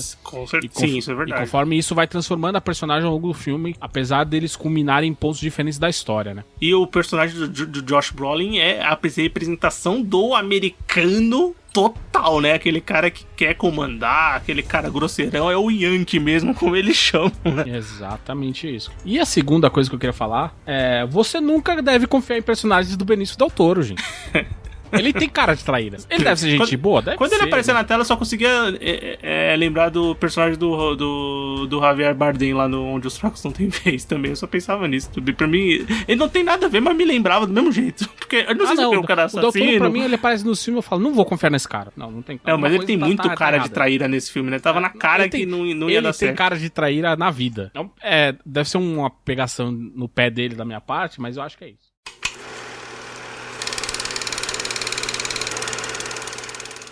Bem, vamos continuar? Quando eu tava vendo os filmes e reassistindo alguns, né? É impressionante a lista desse maluco, né, cara? Porque em 2016 o cara vai lançar Arrival, ou A Chegada, que é um filme que teve um orçamento lá de 47 milhões de dólares. Ele vai agora trabalhar com o gênero de ficção científica. Nível hard aqui. Nível hard, né? Assim, de verdade, ficção científica nível hard. E o cara acerta demais, né? O filme teve um orçamento de 205, aproximadamente 204 milhões de dólares. O roteiro é do Eric Heinzerher, que é baseado no conto Story of Your Life, do Ted Chiang, que foi publicado em 1999. E o próprio Eric Heinzerher fala que tinha esse roteiro há um tempão. Quando ele leu esse conto, ele ficou impressionado, ele achou maravilhoso e tinha que gravar um filme. E, bem, gravou. O Villeneuve foi o escolhido para dirigir esse filme, que sai em 2016. E o que vocês acham de A Chegada? Cara, eu acho esse um dos melhores filmes que eu já vi, tá ligado? Dois. Sem zoeira, cara. Eu acho esse filme... Eu assisti ele de novo e falei, mano, esse filme é um absurdo, tá ligado? Eu acho ele muito bom. Eu acho tudo nele eu acho bom, sabe? Eu acho a condução do roteiro eu acho muito bom. Eu acho a direção do Villeneuve de mostrar tudo, como é que funciona. As atuações eu acho muito boas. Eu acho esse filme realmente muito bom, sabe? Pra mim, ele é o melhor trabalho da Amy Adams, cara. Assim, Também acho. sabe? Eu acho ela uma baita de uma atriz. Também é esnobada pelo Oscar, então foda-se o Oscar. É isso que eu tenho pra dizer. E pra mim é o melhor trabalho dela de longe. O cara fez o Jeremy Renner atuar bem. Isso é importantíssimo. Isso é verdade. Porque o Jeremy Renner, ele é genericão, assim. Mas ó, no filme que eu falei agora há pouco, no Terra Selvagem, ele tá muito bem também, cara. Não vou negar. Tá, do mas do foi o que eu falei. Ele tá foda. Você fala, Não, caralho, esse ele tá sabe atuar mesmo, tá ligado? Você acredita nele. Sim. E a qualidade do filme também chegou às premiações, né? Ele teve a indicação a 8 Oscars, venceu em edição de som, mas perdeu outros injustamente ali, mas enfim, vamos continuar. Se eu não me engano, perdeu pro filme do Inarritu, é o Birdman ou o Regresso? Enfim, eu não lembro. Não, não sei, mas vai lá. Não lembro qual deles que foi, mas enfim. Não, o que eu gosto muito desse filme é ao mesmo tempo como ele demonstra uma coisa íntima e uma coisa muito própria da personagem, da Louise, né? E ao mesmo tempo ele também mostra a grandiosidade do evento que está acontecendo, sabe? E não assim, deixando tão claro, mostrando, olha só essa invasão. Não, muitas das partes é o jornal mostrando no jornal, ou mostrando um vídeo gravado por uma pessoa, sabe? Até chegar na parte onde ela vai começar o trabalho dela lá com os heptapods lá, você vê a grandiosidade daquilo. E é uma forma tão simples, o objeto lá, a nave lá dos heptapods é uma coisa tão simples, mas ao mesmo tempo você fica tão angustiado, tão pensando, mano, o que é isso? O que tá acontecendo, sabe? E é um exercício legal você assistir, porque esse filme, assim, ele tem toda uma história muito bem conduzida e você tem um plot twist, vamos dizer assim, um entendimento da história que quando você realmente entende, você fica impactado. E você reassistir o filme já sabendo, porque a construção dele é toda baseada pra você entender ali no final, no arco final, o que tá acontecendo, né? Desde a primeira cena, literalmente. E quando você assiste já sabendo tudo que vai acontecer, você começa a pegar mais nuances e achar o filme ainda melhor. Ele é muito parecido com a experiência que você tem quando você assiste o Sexto Sentido e depois reassiste sabendo do que é o Sexto Sentido. Mas eu acho que pra mim ele tá... Talvez eu apoie falando. Pra mim ele tá um degrau acima do Sexto Sentido. Sim. Não, pra mim ele funciona melhor do que o Sexto Sentido nesse quesito, assim. Porque, apesar do Sexto Sentido ser um bom filme, e isso a gente falou outras vezes, que o Shyamalan é justamente aquela coisa, é tudo criado pra chegar no plot twist no final. Enquanto que esse filme, pelo menos, apesar dele haver um plot twist, cara, o filme passaria certamente sem ele também. Pra mim não faria muito, apesar dele ser impactante pra cacete, ele não faria faria tanta diferença no todo da história. Porque a história, ela é... E isso é um dos primeiros símbolos mostrados quando os heptapods chegam. É uma história circular. É uma história retratando muito mais do que uma invasão alienígena, apesar do marketing ter vendido o filme como uma invasão alienígena. Ela é uma história sobre o tempo. Mas não o tempo, viagem do tempo e etc. É sobre a sensação do tempo. De como as coisas acontecem.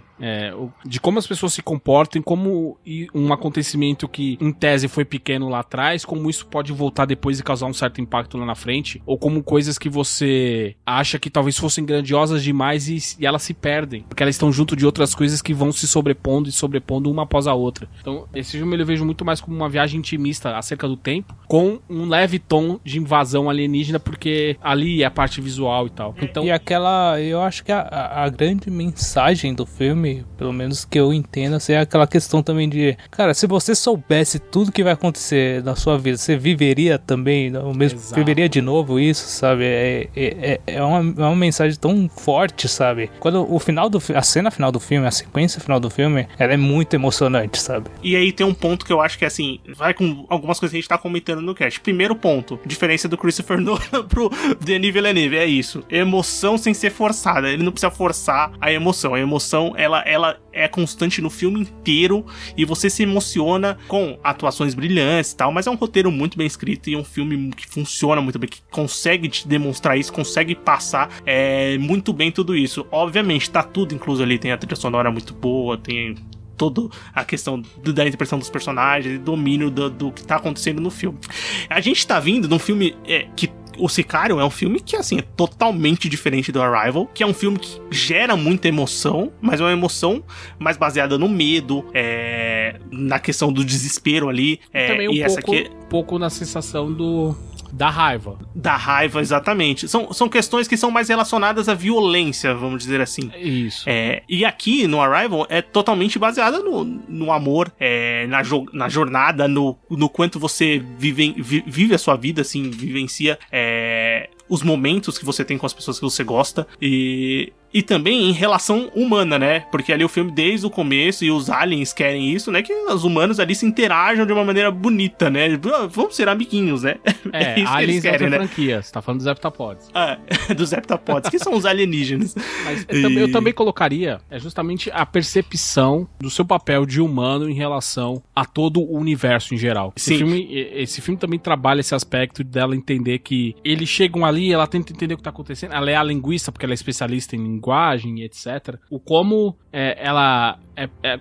ela se coloca naquela situação de tentar entender que o filme fala, eles estão invadindo a Terra, mas em muitos aspectos, talvez às vezes a gente que tá invadindo outros lugares, sabe? Me dá a entender que talvez eles estejam ali pra corrigir alguma coisa. O filme não fala sobre isso, só deixa lá. Então porque não é a intenção, o foco, né? Exatamente, porque não é o foco. E muitas das cenas do filme, elas são filmadas em ambientes pra te causar justamente essa claustrofobia de que você tá naquele lugar e você tá alheio a tudo que acontece fora dali. O filme é bem escuro, né? E é bem intencional isso mesmo, pra você ter essa sensação. Mas uma coisa que você falou de grandiosidade, de você entender o quão pequeno você é, ou então a sua parte no universo, isso é uma coisa que você pode relacionar também. É uma coisa que o Villeneuve vai fazer, principalmente nesses filmes de grandes escalas, que a gente vai comentar, tá comentando agora e vai comentar depois, que é como esse cara constrói a ideia de grandeza do que ele quer colocar. Por exemplo, as naves dos heptapods. Quando elas aparecem, porque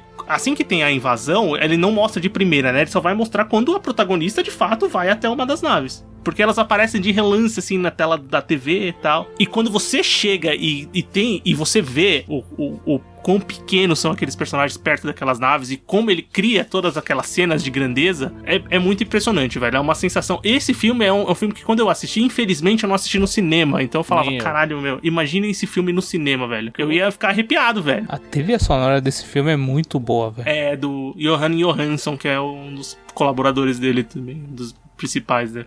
que tinha feito a do Sicário e voltou pra fazer da jornada da chegada. E complementando aquilo que eu falei sobre a questão do tempo dele ser tratado de maneira circular, o que eu acho muito, mas muito bem feito, é que em determinados momentos acontecem umas cenas e aí isso é flashback.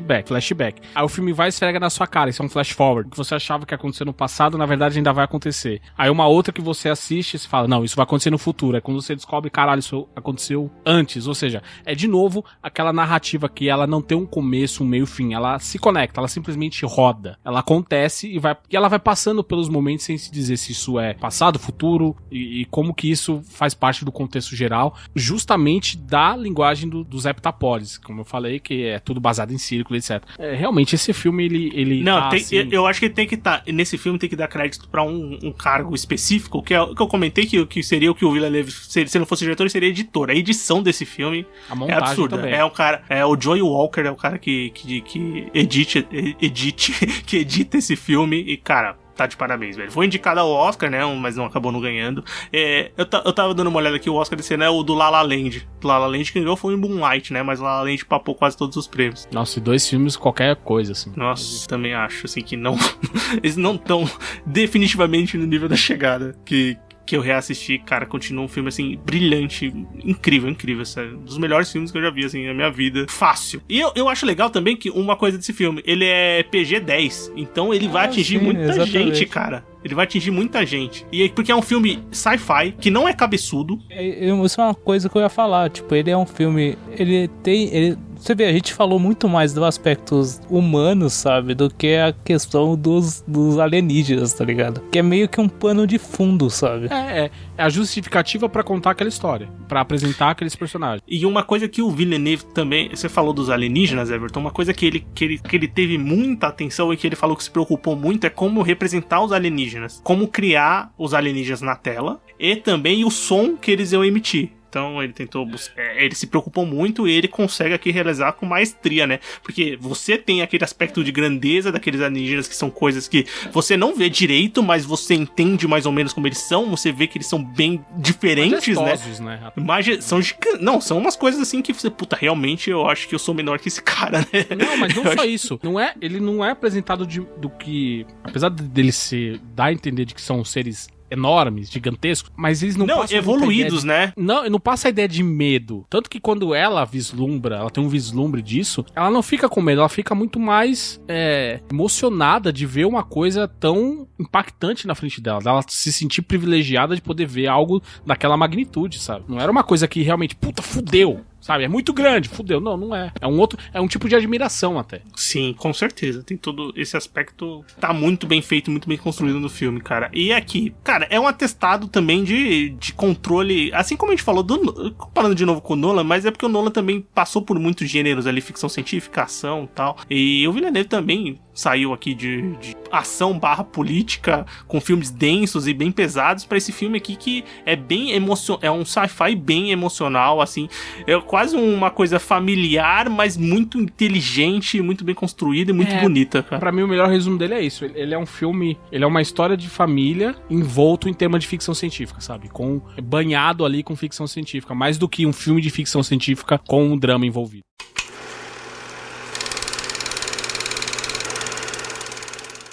Vamos continuar, porque em 2017 Denis Villeneuve vai dirigir Blade Runner 2049, continuação do classicaço filme de 82. O roteiro é do Hampton Fancher e do Michael Green. E o filme, a gente comentou dele no podcast dos ótimos filmes, péssimos negócios, que Sim. Ele foi um filme que teve um puta orçamento, aproximadamente 185 milhões de dólares, ele faturou 260 milhões de dólares, então ele não foi bem de bilheteria, mas ele foi um sucesso de crítica. O filme teve 5 indicações ao Oscar, venceu em 2, venceu em melhores efeitos visuais e, enfim, o Roger Dickens ganhou o seu prêmio de fotografia pela direção dessa continuação. O Ridley Scott chegou a ser chamado para dirigir o filme e tal, mas ele optou por não dirigir e assumir só a produção, e ele produz o filme e tal, tem várias cenas dele nos bastidores lá, auxiliando o Denis Villeneuve, e o próprio Denis Villeneuve é um fã assumido de Blade Runner, assim, ele fala que é um dos filmes preferidos da vida dele, um dos filmes que fez quando ele fosse cineasta. E não parece ser papo só de, porque eu vou continuar uma grande franquia. Parece que é verdade a parada. E, assim, eu reassisti o filme. Eu gostei na época, mas eu reassisti. Eu achei ele 2 vezes melhor. E eu fiquei pensando que ele é uma das melhores continuações de filme que eu já vi. Cara, ele é o primeiro filme a ser agora do Villeneuve que é aquela ideia de, cara, você vai mexer nisso aí mesmo, cara? Você tem certeza? É verdade. Por conta do legado, né, cara? Cara. E pra mim ele entrega muito bem, sabe? Eu assisti de novo. Quando eu assisti de novo o filme, eu achei ele melhor do que a primeira vez que eu vi, cara. Eu também. Comigo já foi um pouco diferente, cara. Eu gostei muito do filme quando ele saiu. Eu lembro que eu citei no cast antigo que ele tinha sido um dos melhores filmes de 2017. E revendo a segunda vez, eu já gostei um pouquinho menos. Eu achei algumas coisas ali que começaram a não bater mais pra mim, sabe? Mas assim, eu vou parar de ver o filme pra acabar não odiando o filme, talvez. Mas eu ainda acho ele um filme muito, mas muito superior de qualquer coisa que tem sido feita ultimamente, de uns anos pra cá. E é um filme que a gente vai falar que já vai fazer 5 anos, como o tempo voa, né, cara? Ele ainda pra mim é um baita de um filme, acima da média. Cara, assim, ele é um filme magistral na questão técnica, assim, parte técnica de efeitos visuais e de arte, fotografia, assim, ele é um show. A acho que ele que ele faz. Nossa, é absurdo. Ele consegue pegar as ideias ali do de 82, assim, vamos falar de ambientação e de tecnologias aqui, ele coloca da maneira definitiva, né? Tipo, aqui ele consegue levar a outro nível, tipo, porque é impressionante, é incrível. Todas as cenas que o agente K tá, que é o Ryan Gosling, o personagem principal desse filme, que aqui, porque eu não gosto muito do Ryan Gosling, né? Mas aqui nesse filme ele é perfeito, porque realmente é o tipo de atuação que tem que fazer, que é android, que é cara que fala pouco, que é cara que não mexe a cara. Esse é o tipo de atuação pra mim que o Ryan Gosling faz de melhor. E aqui funciona assim perfeitamente. E o Denis Villeneuve não trabalhava com outra ideia de ator, ele queria o Ryan Gosling e deu certo, né? E eu acho que assim, é o filme que consegue fazer a referência pro clássico, expandir o universo, trazer uma história nova, interessante. Eu achei assim, como eu tinha achado da primeira vez, eu achei também da segundo filme um pouquinho longo demais. Eu acho que podia ter cortado um pouco algumas coisas, mas como história, assim, em nenhum momento, apesar disso, eu falei, puta, não tá um saco esse filme, já era pra ter acabado, não sei o quê. Eu acho que o filme passa assim, redondinho, mas eu entendo essa bilheteria baixa, porque ele é um filme que, apesar de ser teoricamente um blockbuster e uma revitalização de uma franquia que é famosa e é consolidada, ele ainda acaba sendo nichado, não tem como, cara. E por esse filme ser de quase 3 horas, não é pra todo mundo mesmo. Então, cara, esse pra mim é o ponto. Coisas que na primeira vista, ok, tá lá no filme e tal. Na segunda ela fala, putz, isso dava pra ter sido cortado sem prejudicar nenhum momento a história. Aquele mini arco que eles tentaram implantar da rebelião dos replicantes, sobreviventes que ficaram escondidos, e que infelizmente aquilo não vai pra lugar nenhum e não tem impacto na resolução da história, não tem impacto pro Deckard, não tem impacto pro personagem do Ryan Gosling, o Kay, o Joe, dependendo de como você tratar ele. É verdade. Então, tem isso. Isso pra mim deu uma... Eu falei, putz, é verdade, tem esse negócio aqui que não foi pra lugar nenhum. Dava pra cortar tranquilamente essa parte, sabe? Mas eu acho que o que mais me gratifica no filme, além, claro, de você trazer a ideia dos replicantes novos, que são mais poderosos, que são mais fortes e são mais obedientes também, a princípio, né? Que a gente vê pelo Kay, que ele é extremamente obediente até uma certa parte. Mas eu gosto muito dessa ideia do renascimento. Ele é um androide, ele é um replicante, caça dos replicantes, mas a ideia dele nascer como um humano. Essa ideia do lado humano dele aflorar, e é quem vai resolver o final do filme, onde a gente entende que, mais do que uma busca pelo Deckard, ele tava numa busca pra entender o que ele era, afinal. Porque apesar dele ser um replicante, talvez na cabeça dele não fosse assim. Tanto que em determinada parte do filme, ele acha que ele é o filho do Deckard. Sim. Aliás, o filme nem disse se o filho é do Deckard ou não. Diz que a Rachel teve um filho, ou uma filha. Até o Joe fala, vá lá olhar sua filha, mas nunca o filme fala assim com 100% de clareza, putz, é filha do Deckard. Ele dá a entender que... Ele deixa muito... Né? Ele dá um baita direcionamento, muito baseado no final do filme original. Nem a versão do diretor, nem as versões que vieram depois e tal. Que no final original pega uma cena descartada do Iluminado, que estão os dois lá no Campo Verde, bonitinho, blá, blá, blá, blá, blá. Que é um final que não casa com o resto do filme também. Blade Runner, vamos combinar. Eu gosto pra caralho, mas ele só foi melhorar depois, cara. Você tirou algumas coisas, eliminou a narração do Harrison Ford e tal. Pra mim, ele melhorou mais quando fez. Eu acho que, assim, trazer esse assunto, por exemplo, do Deckard ser ou não um replicante e da filha ser dele ou não, sabe? Pra mim, isso deixa mais claro que ele é um replicante. Então, exatamente, eu acho que pra mim deixa claro que ele é um replicante e deixa claro também que a filha é dele, porque torna a questão do milagre muito mais grandioso, sabe? Porque a fala do Dave Bautista no começo. Já era um milagre por si uma replicante grávida. O grande milagre, talvez o responsável por toda a bagunça na cabeça do Ryan Gosling, e aí eu falo como ator também, porque ele que escreveu aquela parte. Isso é bem legal de saber que aquela coisa do milagre e tal, essas coisas, é muito palpite dele também. Eu gostei de saber. Ah, legal. Que é um milagre também porque envolve dois replicantes, cara. Quer dizer, como que isso aconteceu? Não, uma outra coisa, você tava falando assim do Ryan Gosling, do Kay, né? Do personagem, ele tem uma determinada parte que ele acha que ele é o milagre, né? Que ele acha que é o... E tem muito também aquela questão que ele é um replicante, mas ele tem uma paixão, ele tem um amor, sabe? E ele... Que é a... Qual é o nome mesmo? A Joy, né? E ele tem realmente um amor na vida dele, e quando ele perde isso também, ele fica devastado. Eu acho muito legal essa interação humana que tem o personagem, essas ligações humanas, mesmo não sendo com outros humanos, sabe? É muito interessante esse jogo, sabe, que acontece. Porque os humanos mesmo, eles morrem, que é o Dalmastian, que ele morre lá, a Luve mata ele, e a chefe do Kay também morre na mão da Luve. A Robin Wright. Eu esqueci o nome do personagem, mas eu sei.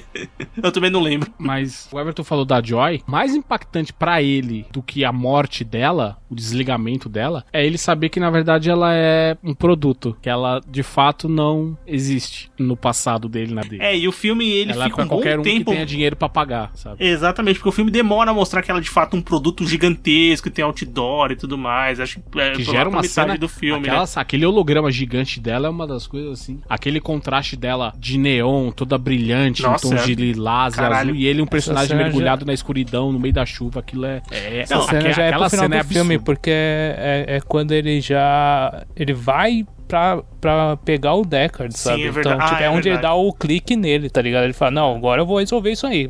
Essa parte de cores do filme, ela é realmente impressionante, assim.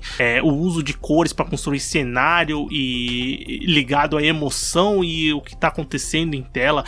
Logo no começo do filme que o Deckard vai lá na Wallace. É o Wallace, né? Não tô viajando, né? Não é o Deckard. Que depois não é o Deckard, é o Kay que vai lá. E tem a cena que ele entra com a Luve no salão e tem os replicantes ali expostos e a sombra fazendo vai iluminando aos poucos que eles vão passando. Eu acho que aquilo ali vai ser estudado ali, com fotografia, com direção de arte, sei lá, alguma coisa, porque assim, é muito bonito, cara, é muito bem feito.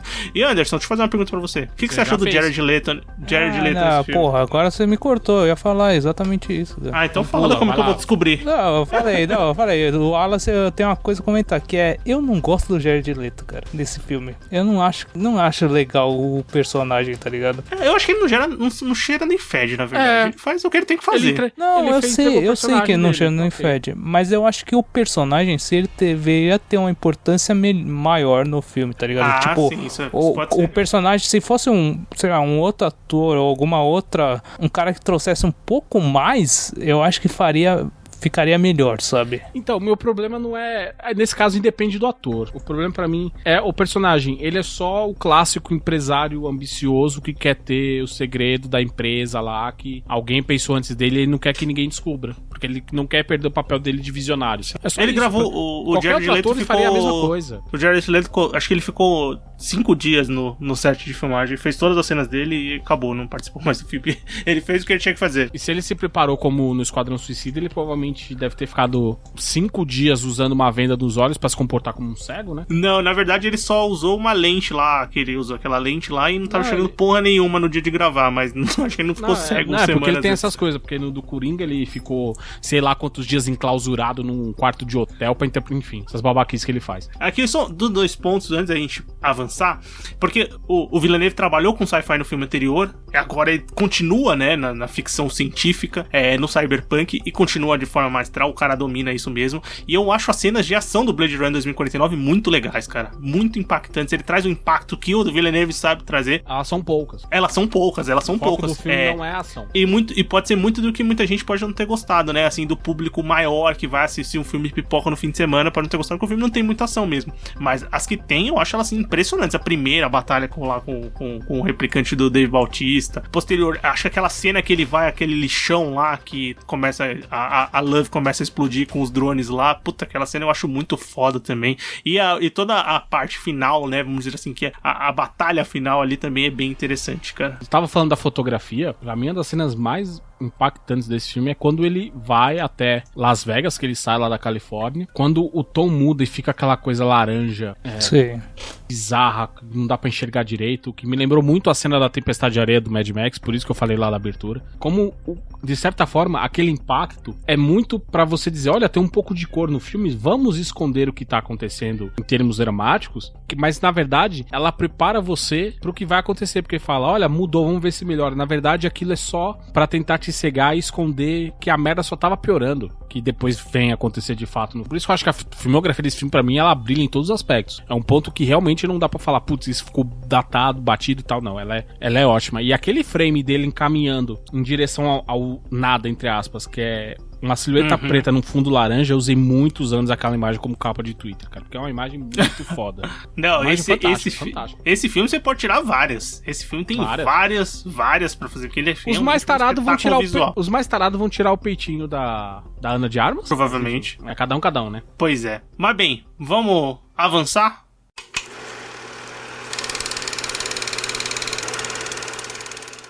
Pro último filme da filmografia até agora do Villeneuve, filme que saiu agora em 2021. Vamos falar de Duna, parte 1. Que já era o esperado, né? Duna, enfim, saiu aos cinemas. Demorou um tempinho, né? 2017 para 2021, mas enfim, teve pandemia nesse meio tempo. É uma produção de um filme que custa 165 milhões de dólares. É o filme mais caro que ele já dirigiu, com certeza absoluta. Tá certo que eu falei que o Blade Runner chegou até 185 milhões de dólares, mas não é uma super produção, acho que do tamanho de Duna, e ainda mais pelo que espera que vá ser Duna. E até agora o filme tá indo bem de bilheteria. Ele teve uma bilheteria de mais ou menos 250 milhões de dólares, assim, pelo mundo inteiro. Mas assim, ele fez uma boa bilheteria inicial nos Estados Unidos. A Warner tá bem feliz com o resultado do filme, tanto que já confirmou o Duna parte 2. Eu acho que eles estavam esperando só pra ver se não ia ser uma catástrofe no primeiro final de semana, pra anunciar o Duna parte 2, que volta o Villeneuve pra dirigir. E aí ele resolveu mexer em outro vespeiro, hein? Aí ele foi mexer em outro vespeiro, porque é um vespeiro que foi mexido pelo David Lynch, que o Ayrton já comentou ali, que o lembrou dele lá quando a gente tava conversando de Maelstrom no começo do podcast, que fez a sua adaptação lá em 84, se eu não me engano, é de 84 o filme. Isso. E adaptação com qual o David Lynch odeia, não gosta daquele filme. Ele acha que o filme foi todo picotado, né? O filme que ele tinha a ideia de fazer. E é até legal, perguntaram pra ele, Lynch, você vai assistir o Duna do Villeneuve? Ele falou assim, eu odeio o meu Duna, o meu filme foi todo picotado, não é o filme que eu queria, e eu não vou assistir esse também, porque eu não tenho o menor interesse nesse filme. Ele não tinha interesse em dirigir o filme que ele dirigiu, cara. Então, eu não tenho o menor interesse nesse filme, então eu não vou assistir. Ele basicamente falou assim, eu não gosto e tenho raiva de quem gosta. Além do David Lynch ter dirigido, tem nos anos 70 o do Jodorowsky, né, cara? A ideia do Duna do Jodorowsky. Que é essa ideia baseada dos livros, né, do Frank Herbert, que é uma coleção gigantesca com um mundo muito estabelecido na literatura, mas que é aquele filme que muita gente fala que é aquele livro que não é adaptável, que ia ser muito difícil adaptar, que não tem como fazer, tal. E Duna tem uma outra coisa também, que pra muitos, ela é um marco definitivo de você pode falar. Cultura pop começou aqui, com Duna. Porque ela vai influenciar Star Wars, ela vai influenciar o filme do Blade Runner depois. Ela é a base pra muitas das coisas que a gente vê até hoje. Depois que você lê Duna, você entende isso perfeitamente, cara. Você entende realmente, acho que tudo realmente surgiu daqui, pô. Isso daqui influenciou muita coisa, sabe? Então você mexer nesse vespeiro era uma tarefa difícil pra muitos, assim. Bem, mas eu acho que o quão bem o Villeneuve mexeu com uma franquia grande, como foi o Blade Runner, eu acho que influenciou ele a ter, assim, confiança pra fazer essa adaptação e que a Warner tá apostando muito. E eu quero saber de vocês, o que vocês acharam de Duna? Eu, pessoalmente, gostei muito e achei uma ótima adaptação, cara. Eu acho que realmente traz muita coisa do livro. Eu acho que ele mexeu no vespeiro, mas ele conseguiu mexer de uma maneira cautelosa. Sem se machucar, né? E Ele tava com a roupa sem se machucar. E ele conseguiu, junto... o filme em si, ele tem a grandeza que a história merece, sabe? Eu acho que ele é o maior filme do Villeneuve, assim, em aspectos de dinheiro ou de efeitos, dessas coisas, mas... E de expectativa também. E de expectativa. Mas o filme, realmente, a história merece isso, sabe? E ela tem que ter isso pra ela funcionar muito bem, sabe? Pra ser bem contada e bem adaptada. E eu acho que foi muito bem adaptado. Eu preciso confessar uma coisa, cara. Eu assisti o filme, eu não lembrava de 10% das coisas que eu li. Ah, então tudo bem. Não, eu não li, então tá igual. Eu li esse livro já tem uns 15 anos, cara. Tem coisa que...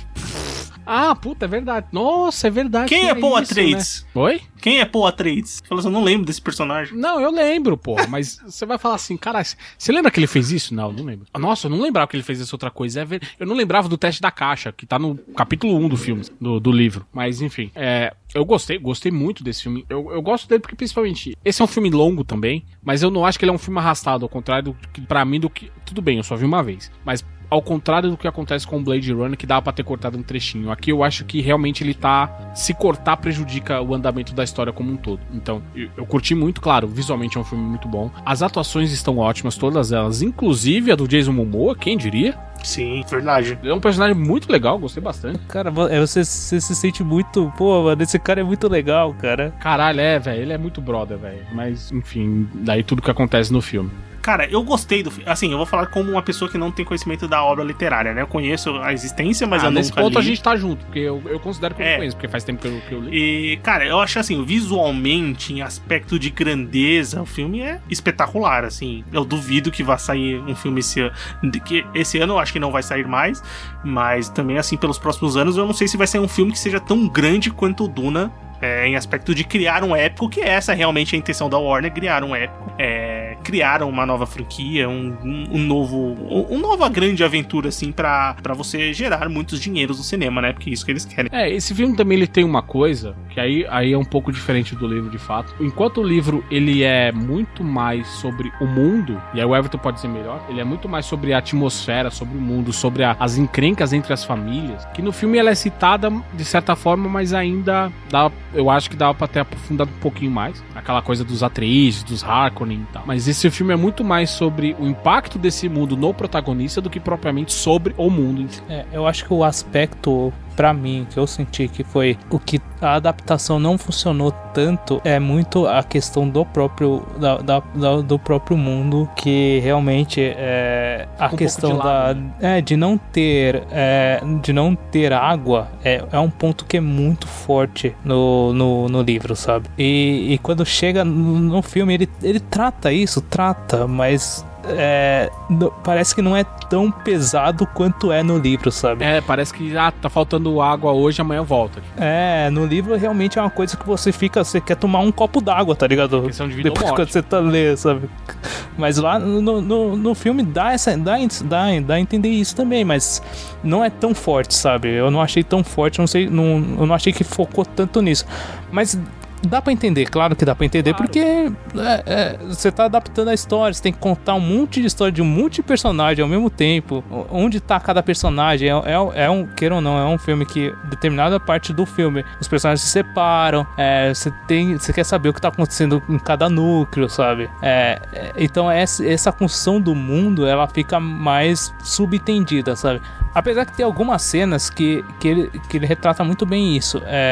Eu acho que quando ele tá saindo do planeta deles, da casa dos Atreides lá, e ele tá olhando o mar, isso é uma coisa que tem bem no livro, sabe? Que ele tá olhando o mar e dá aquela ideia, pô, mas eu tô saindo daqui, tô indo pra Arrakis, que é um lugar que é o deserto, sabe? É um planeta que é um deserto. E um outro ponto que eu também achei que não ficou tão claro quanto é no livro é a questão da especiaria, do melange lá. Sim, também. Ela é citada como uma fonte de imenso poder, capaz de tornar a viagem espacial possível, mas em determinado ponto ela é um pouco deixada de lado, sim.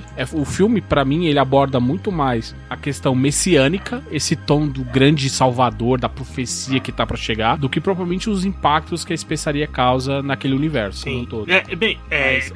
Pra mim, esses são pontos que jogam um filme pra baixo, que torna o filme não ser perfeito, é uma verdade, mas nossa, ninguém pode falar que esse filme é ruim, cara. Não tem como falar que o filme é ruim. Essa parte da questão da água, da especiaria, enfim, pra mim não impacta tanto porque eu não tenho conhecimento prévio do livro. Isso é um ponto que eu falo que é muito comparando a história do livro com o filme. Sim, eu entendi. Ela é mais dramática no livro do que no filme. Sim, porque no filme você entende aquilo, mas é um elemento de mundo ali e pra criar as disputas do que mais necessariamente a importância, foco da história, né? O filme deixa bem claro pra mim que a parte mais importante é a parte messiânica do Paul Atreides pra resolver aquelas questões lá. Eu acho o filme, assim, ele é muito grande, muito épico, mas eu acho um pouco frio. Eu não sei se vocês me entendem. Eu não me senti tão emocionado, eu não achei tão emocionante a jornada como eu achei em outros filmes. Eu acho que é muito pelo protagonista, cara. Aí eu tenho que falar. Eu não vou com a cara desse Chalamet. Então, eu não sei se o personagem, o Paul Atreides, que ele é um personagem meio mole mesmo, ou se o ator não ajudou muito. Assim, o Villeneuve foi só elogios, falou que o cara é um dos melhores atores que já trabalhou na vida e não sei o que lá. Enfim, ele pra mim parece aquele riquinho mimado que a gente via de monte no colégio, cara.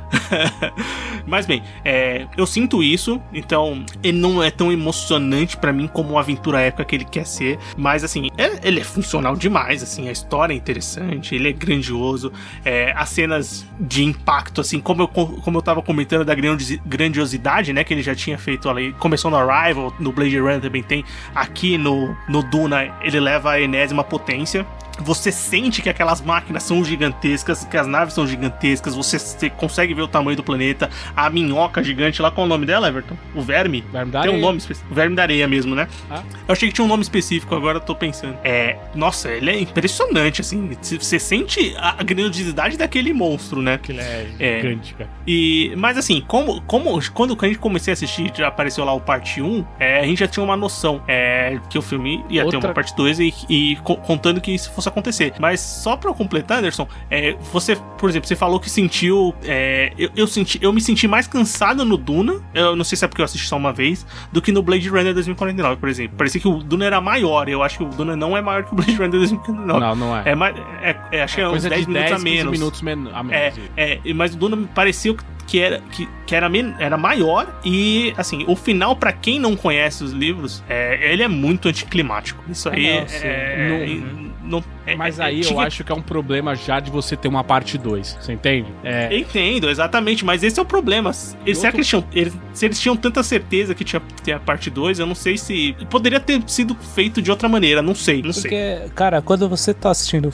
Eu li o livro recentemente, né? Então, ela tava muito fresco na minha memória. Então, quando eu tava assistindo o filme e eu vi assim, o horário mais ou menos, eu falei, puta, ele vai terminar exatamente em tal parte. E foi realmente o que aconteceu, sabe? Não é uma parte que é meio... Ela é um divisor do que vai acontecer na história realmente, sabe? Então foi um bom momento pra parar. Mas... É a profecia, né? É a morte do Paul Atreides e o nascimento do cara de nome impronunciável que eu não me atrevo a dizer. E tem uma coisa também que eu acho que colabora um pouco colabora pra você entender que o principal fator do filme é esse tom messiânico, mas eu acho que eles forçam muito nos sonhos do Paul Atreides. Eu acho que repete um pouco excessivamente. Aí entra a minha maior crítica acerca desse filme.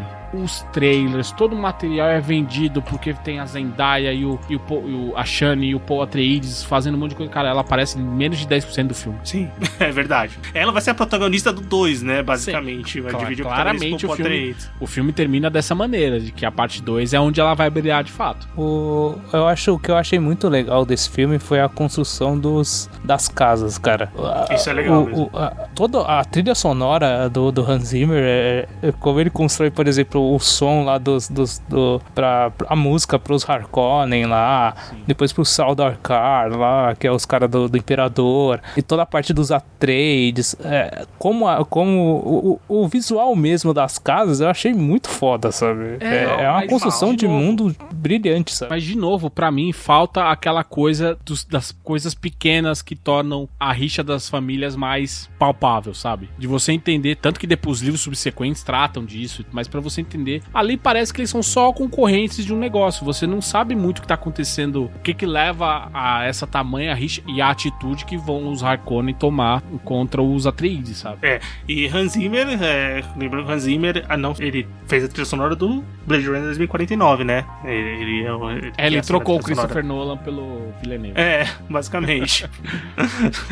Mas eu acho que assim, tá sendo meio que unânime, pelo menos isso, que foi uma adaptação competente e que ele acertou. Ele certamente, ele errou pouco e acertou muito. O filme tá indo muito bem de bilheteria, como eu comentei, de crítica também. Eu acredito que vai chegar muito forte nas premiações.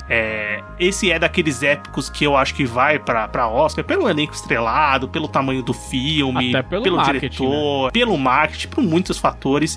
E o filme já foi confirmado, uma sequência, né? O Duna Parte 2 deve chegar lá em 2023. O Villeneuve falou que a ideia inicial era gravar os dois filmes juntos. Só que pandemia, tamanho do filme, com agenda, um monte de coisa, eles preferiram não fazer isso, gravaram só um filme e depois ele falou que acho que foi a decisão mais acertada de se fazer. Pois bem, o Duna Parte 2 vai ser gravado, mas antes do Duna Parte 2, o Villeneuve tava com um projeto de gravar um filme chamado O Filho, que é baseado num livro do João Nesbo, que é um autor bem conhecido, né, desses livros de investigação policial. Ele tem vários livros, é um best-seller. E a próxima adaptação dele seria o próximo filme dele seria uma adaptação desse livro, O Filho, que é um dos mais recentes desse autor, e o Jack Gyllenhaal tá envolvido no projeto também. E também tem uma série que ele vai fazer pra HBO, com o Jake Gyllenhaal também como protagonista. Nossa, já gostei. HBO...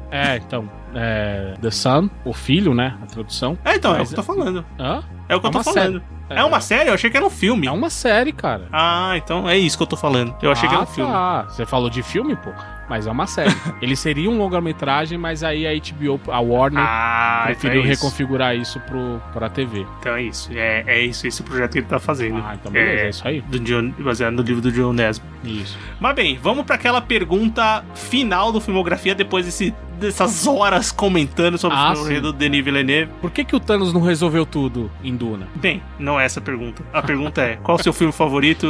Qual é o melhor filme e o seu filme favorito? Everton. Cara, pra mim os dois. O melhor filme e o meu filme preferido é A Chegada, cara. Anderson. Incêndios. Pros dois. Exato. Cara, pra mim o melhor filme, assim, eu vou dizer no todo, toda a parte técnica, a direção e tal, eu acho que é Blade Runner 2049. Mas o meu favorito é A Chegada, com certeza, assim, disparadamente. Certo? Bem, espero, ouvinte, que você tenha gostado do podcast, tenha escutado tudo, eu sei que você é forte, você escutou, e comenta com a gente qual é o seu filme favorito do Denis Villeneuve, se você gostou de Duna. E antes da gente terminar o podcast, vamos pro bloco final? Bora.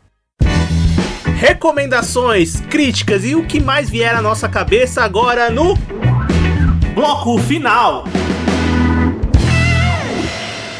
Muito bem, bloco final do Sofaverso começando. Agora é hora da gente comentar, recomendar alguma coisa que a gente assistiu, que a gente leu, que a gente escutou, vale qualquer coisa. Quem quer começar? Eu vou começar com um canal do YouTube que eu gosto bastante, que é o canal do Jeremy Shinsu, um inglês, youtuber, gamer e animador. Talvez vocês não conheçam ele por esse nome, porque ele é conhecido mais pelo nome do canal dele, que é o Terminal Montage, que ele faz animações baseadas em jogos clássicos de videogames, mas são animações bem humoradas, com humor ali, a sátira e tal, e é tudo desenhado, parece aqueles desenhos de stick que a gente fazia na escola, com traço bem feio e tal, mas o grande barato é justamente os roteiros de cada vídeo, cara, é de um nonsense absurdo, e claro, obviamente em inglês, e eu recomendo que a galera veja, porque já que a gente tá falando do trabalho de um diretor que não faz filme ruim, eu acho que o Villeneuve é assim, o pior filme dele ainda é bom, sabe? Esse cara também, os vídeos dele tem aí anos e eu acho que é uma coisa maravilhosa de se assistir, porque são vídeos curtos ali, 4, 5 minutos, e é de um humor muito, muito legal, cara, muito bacana de assistir. Além, algum deles com músicas fodas pra cacete, sabe? Dublagem, etc. É um canal bem legal de se assistir. Everton?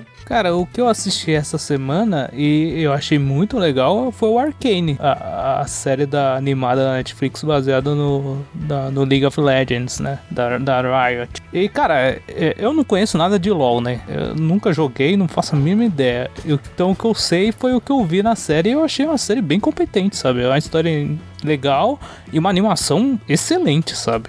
A animação realmente é muito bem feita, cara. Eu acho que vale a pena, cara. Eu não sei quem joga LoL se realmente se gostou, se faz alguma diferença, mas pra mim que não conheço nada da história, eu achei que bem competente, sabe? Eu achei bem legal a animação. Eu vou admitir que eu fiquei com preguiça só por saber que era baseado em LoL, cara. Cara, Anderson, eu pensei a mesma coisa que você. Só que eu vi o trailer, eu falei, porra, gostei, velho. A animação é muito bonita. Vou assistir. Gostei. LoL, não sei jogar, vejo os caras jogando, acho uma bosta. Eu falo, puta, esse jogo deve ser muito chato. Os bonecos é tudo igual. Esses bonecos é tudo igual. Então, jogo chato. Eu não entendo porra nenhuma do que tá acontecendo ali. Mas enfim, o que eu vou falar de LoL, né? Os caras estão jogando LoL, tão milionário, eu tô aqui gravando podcast, não tô ganhando nada. Mas pelo menos a série Arcane, ela é bem legal, cara. Vale a pena mesmo assistir. O que eu vou comentar é uma coisa. Também é do Netflix, é um filme original Netflix chamado Vingança e Castigo, que saiu agora recentemente. É um drama que é um filme de estreia do James Samuel, que é um cara. Filme de estreia, longa-metragem. Ele tinha feito um documentário do Jay-Z ali na época. E é um filme de faroeste que conta a história do Nat Love, que é um bandido ali que quer derrotar um arqui-inimigo, o Rufus Buck. E tem um elenco estreladíssimo ali, ó. Regina King, Idris Elba, Zazie Bates, Jonathan Majors, Lakeith Stanfield, Delroy Lindo. Então, supra-suma, ele é tipo 11 Homens e um Segredo. É isso o nome do filme? Aquele filme? Do assalto que tinha um monte de gente? É, né? Sim, do Soderbergh. Só com atores negros, né? Obviamente. E no Velho Oeste, assim, é uma coisa muito... O cara pega uma ideia muito tarantinesca, assim, você vai lembrar de Tarantino na hora que estiver assistindo o filme, com uma história, assim, que não é... Puta que pariu, que roteiro brilhante, mas é um filme muito divertido, que eu acho que vale a pena conferir. Ainda mais na Netflix, que até nos originais ela tá errando muito nesses filmes aí. Ultimamente, que tá uma coisa horrível. Hein? Mas esse Vingança e Castigo eu acho que é um filme bem legal, vale assistir. Mesmo por aqueles atores que eu comentei aqui, eles mandam muito. Tem o Damon Wayans Jr. nesse filme, tá? Ele é bom ator, cara. ele faz o básico nesse filme, mas aqui, problema... Mas isso aqui, pra mim, eu acho que só reforma uma coisa. Esse filme só reforça uma coisa. O Jonathan Majors, ele é um ator que vai ficar, cara. Ele é muito bom, cara. A gente já comentou dele aqui no Lovecraft Country, né? Que ele é o protagonista. No Loki também. Cara, esse cara é muito bom mesmo. Então, o Damon Wayans Jr., cara, pra mim, ele tá fugindo da maldição dos tios dele. Que o pai dele ainda era reconhecidamente bom. Os tios dele, o Marlon Wayans, o Ken e esses caras, pelo amor de Deus, velho. O pai dele ainda é melhor. Agora, os outros, os tios dele, puta que pariu. Bem, é isso, né? Chegamos ao fim, espero que você tenha gostado desse episódio. Eu sei, ouvinte, ficou um pouco longo, mas vale a pena porque a gente se animou falando dos filmes do Villeneuve, que são realmente maravilhosos. Então, se você não assistiu todos os filmes e se empolgou pra assistir algum depois dos nossos comentários, vai lá, assiste e comenta com a gente. E se quiser continuar escutando o Sofaverso, procura a gente no seu agregador favorito de podcast, Spotify, Deezer, Google Podcast, Cashbox, o Addict, a gente tá lá, procura lá, Sofaverso, você vai encontrar. E no site também, toda semana tem podcast novo no site, sofaverso.com.br, entra lá e escuta. E se você quer conversar e seguir a gente nas redes sociais, Sofaverso no Twitter, no Instagram também Sofaverso, pode mandar um e-mail pra gente, podcastsofaverso@gmail.com, e também temos um grupo no Telegram, você será muito bem-vindo lá, entra no link de convite aqui no post do episódio, esperamos vocês na semana que vem pro próximo episódio e nas redes sociais pra conversar com a gente. Valeu! Falou! Partiu! Tô cansado.